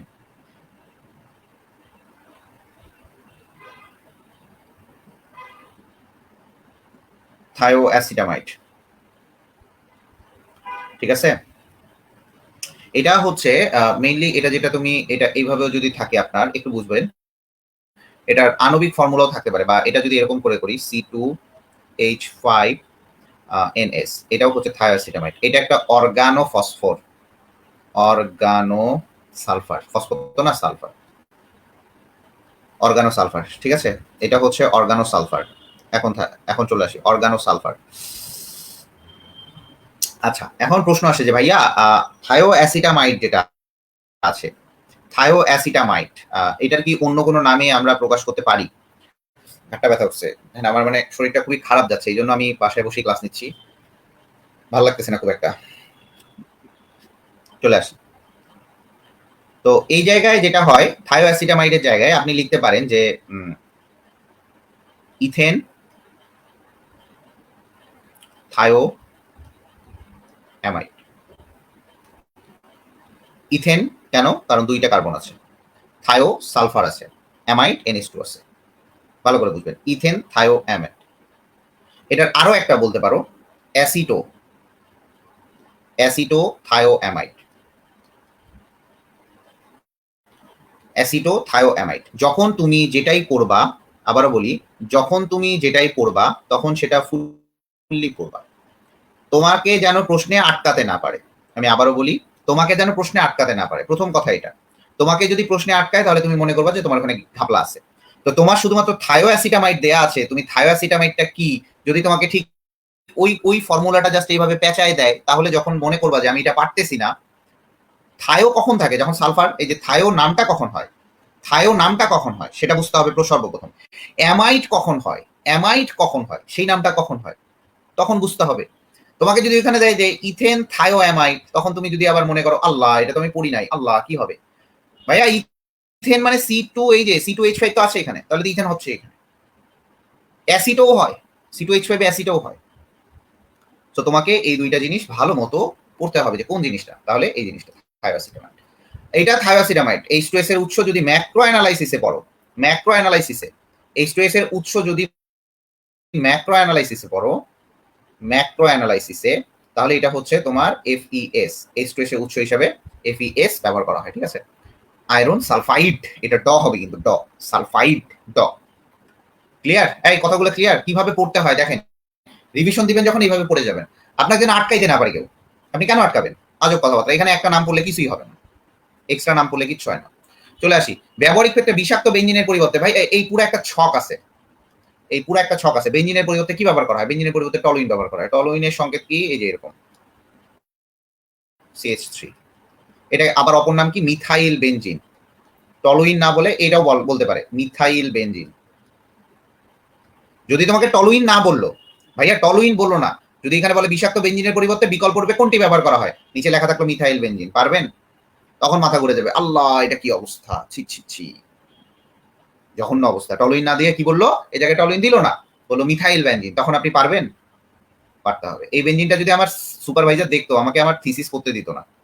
সে বেঞ্জিন এইরকম করে মাপে মাপে আঁকতে বলে, এই যে বেঞ্জিন মাপে মাপে আঁকতে হবে। আর এই গোলটা হবে এই জায়গায়, কারণ রেজোনেন্সটা বোঝানো হয়, এই গোল দিয়ে রেজোনেন্স বোঝানো হয়, এইভাবে আঁকতে হয়। আর সিটা এখানে দিলে তো আমাকে 0 দিছিল এর আগে। আমার সুপারভাইজার যে খাইস্টা, হ্যাঁ, সি এর সাথে বন্ড হয়, এইচ এর সাথে কি বন্ড হয় তার কথা, এটা এইরকম ভাবে লিখতে হবে। খুব ভদ্রভাবে লিখলাম আর কি। তো যাই হোক, এটাকে বলা হয় মিথাইল বেঞ্জিন। আপনি মিথাইল বেঞ্জিনও লিখতে পারেন, মিথাইল বেঞ্জিনও লিখতে পারেন, ঠিক আছে? বলেন আপনাদের কেমন লাগতেছে ক্লাস? কেমন লাগতেছে ক্লাস? কেমন লাগতেছে ক্লাস বলেন?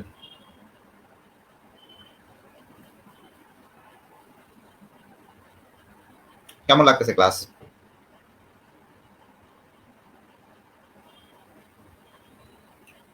ক্লাস কেমন লাগে কন? এখানে কোনো প্রবলেম হচ্ছে এই ইয়েতে ক্লাস করতে? এখানে কোনো প্রবলেম হচ্ছে? এখানে কোনো প্রবলেম হচ্ছে না। প্রবলেম হলে বলবেন যে ভাইয়া এখানে ক্লাস করতে প্রবলেম হয়। এটাও ওই ডিজিটাল বোর্ডেরই মতো। তাহলে আমাকে ছোট দেখা যায় এই আর কি। আমাকে ছোট দেখা যায়। ঠিক আছে? ক্লাসের রিভিউ নেওয়া খুব জরুরি। একটা টিচার আমি ওয়ার্ল্ডের অন্যান্য জায়গায় যাই নাই। তবে আমি ওয়ার্ল্ডের কিছু কিছু ইউনিভার্সিটির সাথে কাজ করছি। যেমন হচ্ছে তোমার Duke university, Manchester city university. আমার এগুলো সার্টিফিকেটও আছে। তারপরে হচ্ছে ম্যানচেস্টার সিটি ইউনিভার্সিটির সাথে অনেক কাজ করছি আমি। ম্যানচেস্টার সিটি ইউনিভার্সিটিতে এবং ডিউক ইউনিভার্সিটিতে তোমার করে কি জানো? যে ওরা এইভাবে পড়ায়। ওরা কিন্তু হচ্ছে আমি যে চেহারা দেখাইছি ওরা চেহারা দেখায় পড়ায় না। হ্যাঁ? আমি কিন্তু এই পড়ানোটা শিখছি ওদের কাছ থেকে। ওরা কোনোদিন বোর্ডে পড়ায় না। মানে ওদের যে অনলাইন কোর্স ওরা বোর্ডে পড়ায় না। এখন কথা হচ্ছে যে ওনারা যখন ক্লাস নিতেন, আমি ক্লাস করতাম ওনাদের, তখন ক্লাস শেষে ওনাদের একটাই কথা ছিল, how was the class? Is it helpful or not? Is it helpful or not? কোর্সটা আমি প্যান্ডামিকের সময় করছিলাম। আমার প্রায় 18-20টা কোর্স করা আছে। সরি, ভুল বললাম। তোমার সব মিলে 18-20টা হবে, কারণ আমি মুক্ত পাঠে আমি অনেক ফ্রি কোর্স করতাম। ঠিক আছে? তো এখন কথা হচ্ছে যে ওইখানে ওই ওই ব্যাপারটা আমি শিখছিলাম যে অনেকে মনে করে যে আচ্ছা ফাপন নিচ্ছে, সে ক্লাস নিচ্ছে এই জন্য, ফাপন নিচ্ছে এইভাবে ক্লাস নেয় এই জন্য। না, আমার কথা হচ্ছে যে ফাপন নিচ্ছি না। এটা একটা পোলাইট কান্ট্রির সিস্টেম হওয়া উচিত। The system should be changed. ঠিক আছে? একটা বাইরের ভার্সিটিতে যখন যাবা তখন তোমাকে একটা পেয়ার রিভিউইং সিস্টেম আছে। ক্লাস করার পর একটা চিরকুট দেয়, কেমন লাগে। ওই চিরকুটটা ভার্সিটি অথরিটির কাছে চলে যায়। This is the point. This is the point. Okay? So এটা মনে করবেন না যে ভাইয়া বারবার কেন বলতেছে। এটা আমি শিখছি। আমি বাংলাদেশের কোনো টিচারকে আমি আইডল মানি না। সত্যি কথা। আমার যদি আইডল হয় আমাদের নবী করিম সাল্লাল্লাহু আলাইহি ওয়াসাল্লাম। আর মানুষ হিসেবে আমি কয়েকজন মানুষকে পাইছি, যেমন অপু ভাই, তুষার ভাই। আমার পরিচয় ছিল না কিন্তু এদের সাথে, বুঝছো? হ্যাঁ, রিসেন্ট 1 বছর 1.5 বছর হচ্ছে। ভালো লাগে। তোমরা মেডিএমকে কিভাবে দেখো আমি জানি না। মেডিএম কিন্তু অনেক স্টুডেন্ট বান্ধব একটা কোচিং। স্টুডেন্ট ফ্রেন্ডলি অনেক কোচিং। হ্যাঁ, আমরা গালাগালি করি। আমার একাডেমিক ব্যাচে অনেক গালাগালি করি আমিও। গালাগালি করার পরেও আমরা চেষ্টা করি যে তোমাদেরকে যেন ভালো মতো মানে ফিডব্যাকটা দেয়া যায়। ঠিক আছে? এটাই হচ্ছে আমাদের কথা। এই জিনিসগুলা কিভাবে পড়াতে হয়, একটার পারসেপশনে আরেকটা পারসেপশন করতে হয়, বা একটার কনসেপ্ট করতে গেলে ওই কনসেপ্টের রেগুলারিটি করতে হয়, এটাও কিন্তু আমার শেখা। এটা হচ্ছে আমি বাইরের ইউনিভার্সিটির যখন কোর্সগুলো করছিলাম অনলাইনে, তখন তারা কিন্তু এইভাবে আসলে প্রত্যেকটা বিষয় কিভাবে আসলে আইডেন্টিফাই করতে হয় বা প্রত্যেকটা বিষয় কিভাবে করতে হয় এই জিনিসগুলো হচ্ছে শেখায়। ঠিক আছে? এই হচ্ছে আমার টোটাল কথা। চলে আসি যে শরীরের কোন স্থানে অ্যাসিড পড়লে কোনটি ব্যবহৃত হয়? এটা ভুল লিখছে। কোনটি ব্যবহৃত হয়? যাই হোক, অ্যাসিড যদি পড়ে তাহলে মনে রাখবা ক্ষার ব্যবহৃত হয়। অ্যাসিড মনে রাখবা ক্ষার ব্যবহৃত হয়। আর শরীর অবশ্যই এক্সট্রা ক্ষার নিতে পারে না। শরীরে তুমি যদি এক্সট্রা ক্ষার নাও, এক্সট্রা বলি কনসেন্ট্রেটেড ক্ষার নাও, সেক্ষেত্রে ঝামেলা হবে। সেক্ষেত্রে সোডিয়াম বাইকার্বনেট ব্যবহার করবা। আর শরীরে যদি বেস পড়ে তাহলে করবা হচ্ছে H3BO3 ব্যবহার করবা। এটা বোরিক অ্যাসিড। এই বোরিক অ্যাসিডের নাম কি জানো? এর নাম হচ্ছে অর্থোবোরিক অ্যাসিড। এর আরো নাম হচ্ছে অর্থোবোরিক অ্যাসিড। খালি বোরিক অ্যাসিড করলে হবে না, অর্থোবোরিক অ্যাসিড। অর্থোবোরিক অ্যাসিড, এটার আরো একটা নাম আছে অ্যাসিডাম বোরিয়াম। তো যাই হোক, আর এটা আরেকটা নাম হচ্ছে হাইড্রোজেন বোরেট। Hydrogen borate. ঠিক আছে? আপনি যদি এই দুইটা নাম না পড়তে চান কোনো সমস্যা নেই, এটা পড়তে হবে। এটা পড়তে হবে, অর্থোবোরিক অ্যাসিড। ঠিক আছে? চলে আসি, অর্থোবোরিক অ্যাসিড আমাদের শেষ। আমাদের পরের চলে আসি যে শরীরের ত্বকে ক্ষার পড়লে কি, একটু আগে বললাম অর্থোবোরিক অ্যাসিড। এটা হচ্ছে কনসেন্ট্রেশনটা থাকবে, এই অর্থোবোরিক অ্যাসিডের কনসেন্ট্রেশন থাকবে 0.1 m, খুবই কম কনসেন্ট্রেশন। 0.1 m কনসেন্ট্রেশনটা মনে রাখবেন। 0.1 m এই কনসেন্ট্রেশন মনে রাখবেন। আচ্ছা, 51 নম্বরে চলে আসছি আমরা। এখানে বলা হয়েছে যে দেখেন এত এম অক্সালিক অ্যাসিডের দ্রবণ প্রস্তুত করতে কত গ্রাম অক্সালিক অ্যাসিড লাগবে। তাহলে W/m equal to VS। W/m equal to VS। এখান থেকে আপনি W এর মানটা বের করে নেবেন। অবশ্যই যে কোনো এই সূত্রটাতে V এর মান অবশ্যই লিটারে বসাবেন, কারণ আপনি S এর মান পাবেন মোল পার লিটার। আপনি লিটার অবশ্যই বসাতে হবে, ভি এর মান অবশ্যই লিটারে বসাতে হবে। আপনি ভি এর মান যদি লিটারে না বসান তাহলে আপনার এটা ম্যাথটা ভুল হবে। চলে আসি, নিচের কোনটি ক্রোমিক অ্যাসিডের মিশ্রণ? খুবই ভালো কথা, ক্রোমিক অ্যাসিডের মিশ্রণ হচ্ছে এইটা তো না, সরি এটা দেখছেন আমি ভুল লাগাইছি, H2SO4 আর K2Cr2O7। সেমি মাইক্রো অ্যানালাইসিসের নমুনার ভর কত? সেমি মাইক্রো অ্যানালাইসিসের নমুনার ভর 10 থেকে এই যে 100। মেইনলি আমাদের 10 থেকে 200 থাকার কথা, কিন্তু সেমি মাইক্রো অ্যানালাইসিসে, ঠিক আছে, সেমি মাইক্রো অ্যানালাইসিসে ভর কত সেটা মনে রাখবেন। বইটা ভালো মতো পড়বেন, আবার বলি বইটা ভালো মতো পড়বেন, বইয়ের মধ্যেই সবকিছু দেয়া আছে, বইয়ের মধ্যেই আপনার সব অ্যান্সার, ঠিক আছে। আরেকটা পড়বেন হচ্ছে সেমি মাইক্রো আর মাইক্রো অ্যানালাইসিস, ভালো করে বুঝবেন যে মাইক্রো অ্যানালাইসিসটা যেটা আছে, মাইক্রো অ্যানালাইসিসটা, ঠিক আছে। তো এখন মেইনলি যেটা হয় যে সেমি মাইক্রো অ্যানালাইসিসের ব্যবহৃত নমুনার ভরটা থাকে হচ্ছে আমার 50 থেকে 200 মিলিগ্রাম, কিন্তু এই জায়গায় আসলে কোনোটাই নাই, তার কারণে এটা দেওয়া হয়েছে। এটা কিন্তু আসলে হয় না, এটা কিন্তু আসলে হবে না, ঠিক আছে, এটা কিন্তু আসলে হবে না, এটার মেইনলি এটা থাকবে সেমি মাইক্রো অ্যানালাইসিসে। তো যাই হোক, দেখেন সেমি মাইক্রো অ্যানালাইসিস সেটা। আরেকটা পড়বেন হচ্ছে মাইক্রো অ্যানালাইসিসে কোন কোন যন্ত্র ব্যবহার করা হয়। মাইক্রো অ্যানালাইসিসে কোন যন্ত্র ব্যবহার করা হয়, কোন যন্ত্র ব্যবহার করা হয়?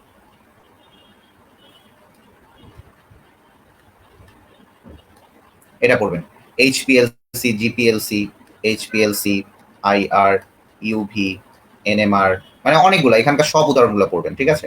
এগুলা হচ্ছে HPLC মানে পড়বেন high performance liquid chromatography, IR মানে ইনফ্রারেড রিজিয়ন, UV মানে হচ্ছে আলট্রা ভায়োলেট রেজ, NMR মানে নিউক্লিয়ার ম্যাগনেটিক রেজোনেন্স, এই জিনিসগুলো পড়বেন।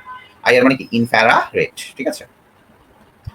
চলে আসি, নিচের আয়তনিক বিশ্লেষণে ব্যবহৃত হয়। ভাই আয়তনিক বিশ্লেষণে ব্যবহৃত হয় হচ্ছে পিপেট, ঠিক আছে। আয়তনিক বিশ্লেষণে বিকারও ব্যবহৃত হয়, বাট পিপেটটা হচ্ছে আমার সূক্ষ্মতম পরিমাপের জন্য ব্যবহার করা হয়। সেমি মাইক্রো অ্যানালাইসিসে H2S এর উৎস হিসেবে আমি বলছিলাম থায়োঅ্যাসিটামাইড ব্যবহার করা হয়, থায়োঅ্যাসিটামাইড ব্যবহার করা হয়। এগুলো সব আগেই পড়ে আসছি। 4 ডিজিট ব্যালেন্স দ্বারা সূক্ষ্মতম পরিমাপ কতটুকু করা যায়? 4টা সংখ্যা, এই যে এটা। ল্যাবরেটরিতে কোন চশমা নিরাপদ ব্যবহার করা আবশ্যক? যখন উদ্বায়ী পদার্থ হবে। এগুলো সব পড়ায় আসছি। উদ্বায়ী পদার্থ হবে, খুব ফাস্ট যাব। 0.1 মোল পার লিটার দ্রবণে এত এম দ্রবণ প্রস্তুত করতে সবচেয়ে বেশি উপযুক্ত। আচ্ছা, এটা একটা উপযুক্ত হচ্ছে মেজারিং সিলিন্ডার আর একটা আয়তনিক ফ্লাক্স। আয়তনিক ফ্লাক্স এবং মেজারিং সিলিন্ডার লাগবে, কারণ মেজারিং সিলিন্ডার দিয়ে তুমি পানিটা ঢালবা, এখানে কতটুকু পানি লাগবে এটা করবা V1S1 ইকুয়াল টু V2S2 দিয়ে করলেই হয়ে যাচ্ছে। এটা দিয়ে সূত্র দিয়ে করতে হবে, এবং সেটা মেজারিং সিলিন্ডার দিয়ে আপনি পানি ঢালবেন এবং আয়তনিক ফ্লাক্সে করবেন, ঠিক আছে। গুড। 59 যেটা বলছে, নিচের কোন সেটটি তরল পদার্থের সঠিক আয়তন পরিমাপের জন্য ব্যবহার করা হয়? সঠিক আয়তন সবসময় বুরেট পিপেট, কারণ বুরেট পিপেট অনেক সূক্ষ্মতম আয়তন মাপা যায়। নিচের কোন অক্সাইড গুলোর জন্য পাইরেক্স গ্লাস তৈরি করা হয়? বোরনের অক্সাইড থাকে, আমি পাইরেক্স গ্লাস দেখাই দিছিলাম, বোরনের অক্সাইড থাকে, পাইরেক্স গ্লাস দেখাই দিছি, বোরনের অক্সাইড থাকবে, ঠিক আছে। নিচের কোন পদার্থ কাঁচপাত্র ক্ষয় করে? হ্যাঁ, এটা ইম্পর্টেন্ট। কাঁচপাত্র একমাত্র HF ক্ষয় করে, কাঁচপাত্র ক্ষয় করে হচ্ছে ক্ষার আর HF, যে কোনো অ্যাসিড দিলে তৈরি হবে না। HF কাঁচের সাথে মিশে হাইড্রোফ্লুরো সিলিসিক অ্যাসিড উৎপন্ন করে। কি তৈরি করে বলো দেখি? হাইড্রোফ্লুরো সিলিসিক অ্যাসিড উৎপন্ন করে, যেটার নাম হচ্ছে H2SiF6, এটার নাম হচ্ছে হাইড্রোফ্লুরো সিলিসিক অ্যাসিড। এই একমাত্র অ্যাসিড যেটা কাঁচকে ক্ষয় করে, এই একমাত্র অ্যাসিড যেটা কাঁচকে কি করে? ক্ষয় করে, কাঁচকে ক্ষয় করে, ঠিক আছে, ক্লিয়ার। এরপরে চলে আসি যে নিচের কোনটি ক্ষয়কারী আর বিষাক্ত? অবশ্যই ক্ষয়কারী এবং বিষাক্ত। ক্ষয়কারী হচ্ছে ক্ষয়কারী, ক্ষারগুলাই ক্ষয়কারী, মনে রাখবা। ক্ষয়কারী হচ্ছে ক্ষয়কারী, খ দিয়ে ক্ষয়কারী মনে রাখবা, খ দিয়ে মনে রাখবা খা, যুক্ত খ দিয়ে মনে রাখবা ক্ষয়কারী, যুক্ত খ দিয়ে মনে রাখবা ক্ষার। তাহলে ক্ষয়কারীর সাথে ক্ষার, ক্ষয়কারীগুলা ক্ষার। আরেকটা ক্ষয়কারী হচ্ছে তীব্র অ্যাসিড, মানে যেগুলো কনসেন্ট্রেটেড অ্যাসিড প্লাস বেস, সেটা হচ্ছে আপনার ক্ষয়কারী, বিষাক্ত। বুনসেন বার্নারের শিকার সব থেকে উপরের অংশটার নাম কি? জারণ মণ্ডল। উপরের অংশটার নাম হচ্ছে জারণ মণ্ডল, ঠিক আছে। উপরের অংশ যেটা, এই উপরের অংশ, এই জায়গায় আমরা তাপ দেই, এই জায়গায় আমরা তাপ দেই, ঠিক আছে। কোনটি শ্বাসযন্ত্রের প্রদাহ সৃষ্টি করে? এই সালফার ডাই অক্সাইড শ্বাসযন্ত্রের প্রদাহ সৃষ্টি করে। সালফার ডাই অক্সাইড কি করে? শ্বাসযন্ত্রের প্রদাহ সৃষ্টি করে, ঠিক আছে। আর শ্বাসের রোগ সৃষ্টি করে, যেটা শ্বাসের রোগ সৃষ্টিকারী হচ্ছে HCl এর গ্যাস, NO2 ইত্যাদি। এগুলা এই সকল অম্লধর্মী গ্যাসগুলা, এগুলো হচ্ছে অম্লধর্মী গ্যাস, এরা শ্বাস কি করে? শ্বাস নিতে ঝামেলা করে। কোন গ্যাসটি দাহ্য নয়? অক্সিজেন তোমার হচ্ছে দাহ্য না। অক্সিজেন আগুন জ্বালাতে সাহায্য করে, নিজে জ্বলে না, জ্বালাতে হেল্প করে, মানে শয়তান, জ্বালাতে সাহায্য করে, কিন্তু এ কিন্তু নিজে জ্বলে না, হাইড্রোজেন কিন্তু নিজেই জ্বলে। কিভাবে দেখো আমি তোমাকে দেখাই। সোডিয়াম প্লাস যদি আমি পানি দেই তাহলে এখানে সোডিয়াম হাইড্রোক্সাইড আর H2 উৎপন্ন হবে। এই H2টাতেই আগুন ধরে, এই H2তেই আগুন ধরবে। অনেক করে মনে করে যে সোডিয়ামটাতে আগুন ধরে, না সোডিয়ামে আগুন ধরে না। সোডিয়াম এবং পানির মধ্যে ফেলার সাথে সাথে হাইড্রোজেন গ্যাস উৎপন্ন করে। এই হাইড্রোজেন গ্যাসটা দাহ্য গ্যাস, এটাতে আগুন ধরে। আর এগুলা প্রোপেন বিউটেন তো দাহ্য হবেই। লাস্ট কোশ্চেন, নিচের কোনটি ক্যান্সার সৃষ্টি করে? ক্যান্সার সৃষ্টি করে এই যেটা ফর্মালডিহাইড। ফর্মালডিহাইড এটা 40% HCHO, এটাকে বলা হয় ফর্মালডিহাইড। এটার নাম হচ্ছে মিথানল। এটাই ক্যান্সার সৃষ্টিতে সহায়তা করে। 9 শ্রম দ্বারা কাঁচ যন্ত্র পরিষ্কার করতে কোন বিক্রিয়াটি হয়? জারণ বিক্রিয়াটি হয়। আমি আবার বলছিলাম, কারণ তোমার এখানে জার্মান অক্সিজেন উৎপন্ন হয়। K2Cr2O7 প্লাস H2SO4, এই দুইটা বিক্রিয়া করে এটা অবশ্যই গাঢ় হতে হবে। তোমার এখান থেকে জার্মান অক্সিজেন উৎপন্ন হয়। এখানে আরো অনেকগুলো উৎপন্ন হবে প্লাস জার্মান অক্সিজেন উৎপন্ন হবে। ঠিক আছে,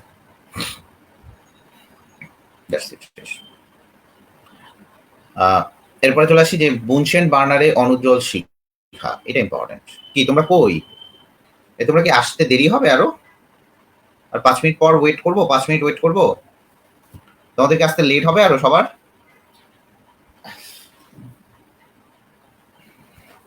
লেট হবে?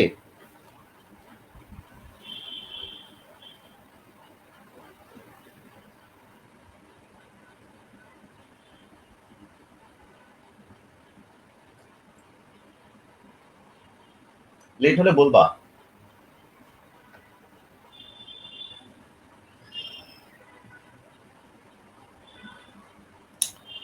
এভরিওয়ান দিয়ে লাভ নাই, তুমি দিলে তো আসবে না।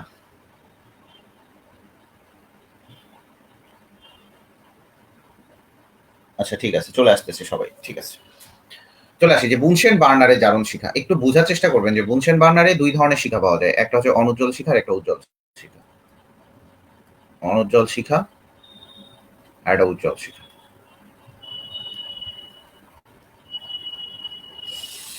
অনুজ্জ্বল শিখা এবং উজ্জ্বল শিখা আপনি একটু ভালো মতো বুঝবেন যে অনুজ্জ্বল শিখাটা কি আর উজ্জ্বল শিখাটা কি। এখানে দেখবেন যে বার্নার ছিদ্র ও বায়ু নিয়ন্ত্রক ছিদ্র মিলে যায়। বায়ু নিয়ন্ত্রক ছিদ্র মিলে যায়।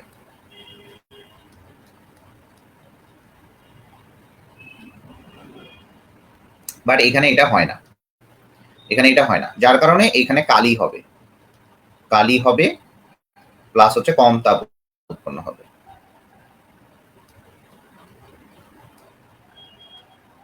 কম তাপ উৎপন্ন হবে, খুবই ভালো। এই জায়গাটাতে বায়ু নিয়ন্ত্রক ছিদ্র মিলে যায় বলে এই জায়গাটাতে বায়ু নিয়ন্ত্রকটা বায়ুটা খুব ভালো মতো পাস হয়। বায়ুটা খুব ভালো মতো পাস হওয়ার কারণে এই জায়গাটাতে তোমার কালি হবে না, এই জায়গায় কালি হয় না। ঠিক আছে, এই জায়গায় কালি হয় না। আর এই জায়গাটাতে দেখবা যে হচ্ছে তাপ বেশি উৎপন্ন হয়, বেশি হবে। যাই হোক, এইটা হয় না আর কি। আচ্ছা, এই অনুজ্জ্বল শিখাটা আবার দুই টাইপের হয়। একটা হচ্ছে অন্তস্থ নীল বিজারণ মণ্ডল। নীল বিজারণ মণ্ডল কেন বিজারণ মণ্ডল বলা হয়? কারণ এখানে একটা বিজারক পদার্থ থাকে, সেটা হচ্ছে কার্বন মনোঅক্সাইড। এখানে কার্বন মনোঅক্সাইড বিজারক পদার্থ হিসেবে থাকে, এটা ভালো মতো বুঝতে হবে। এটা কার্বন মনোঅক্সাইড এখানে থাকে বিজারক পদার্থ হিসেবে, বিজারক পদার্থ হিসেবে থাকে। আরেকটা হচ্ছে অন্তস্থ নীল বিজারণ মণ্ডল, আরেকটা হচ্ছে বহিস্থ। তখন যে আসছিল ওটা হচ্ছে আমাদের বাসায় কাজ করে বুয়া আর কি, তো ওনার হাতটা কেটে গেছে। বহিস্থ জারণ মণ্ডল। তো আমার আবার বুয়া বলতে খুব খারাপ লাগে, কারণ তারা কাজ করে মানে আমাদের অবশ্যই তারা হেল্প করে। তাদেরকে আমাদের যথাযথ সম্মান দেওয়া উচিত। সবসময় মনে রাখবা জীবনে দুইটা কাজ করবো, কাউকে অসম্মান করবো না। ছোট বড়, রিক্সা চালক, ভ্যান চালক, কাজের বুয়া, কাউকে অসম্মান করার কোনো দরকার নেই। অসম্মান করবা তো তুমি জিরো, অসম্মান করা যাবে না। হ্যাঁ, বহিস্থ জারণ মণ্ডল। এইখানে বহিস্থ জারণ মণ্ডল এইখানে দেখা যায় অনেক বেশি তাপ উৎপন্ন হয়। এই বিজারক পদার্থটা থাকার কারণে এই জায়গায় এর পরিমাণ কম পরিমাণ তাপ উৎপন্ন হয়। ভালো করে বুঝতে, এখানে কম পরিমাণে তাপ উৎপন্ন হয়। বুঝছো, এই জায়গায় কি পরিমাণে তাপ উৎপন্ন হয়? কম পরিমাণে তাপ উৎপন্ন হয়। আর এই তোমার এইখানে যেটা থাকে বহিস্থ জারণ মণ্ডল, এখানে তোমার হচ্ছে বেশি পরিমাণে তাপ উৎপন্ন হয়। আর এই জায়গাগুলোতে এই জায়গায় হচ্ছে পূর্ণ দহন ঘটে। এই জায়গায় কি করবে, এই যে গ্যাসটা যে থাকে এখানে যে আমরা গ্যাসটা দেই, ওই গ্যাসের পূর্ণ দহন ঘটবে। এই গ্যাসের কি ধরবে বলো দেখি, পূর্ণ দহন ঘটবে। ঠিক আছে,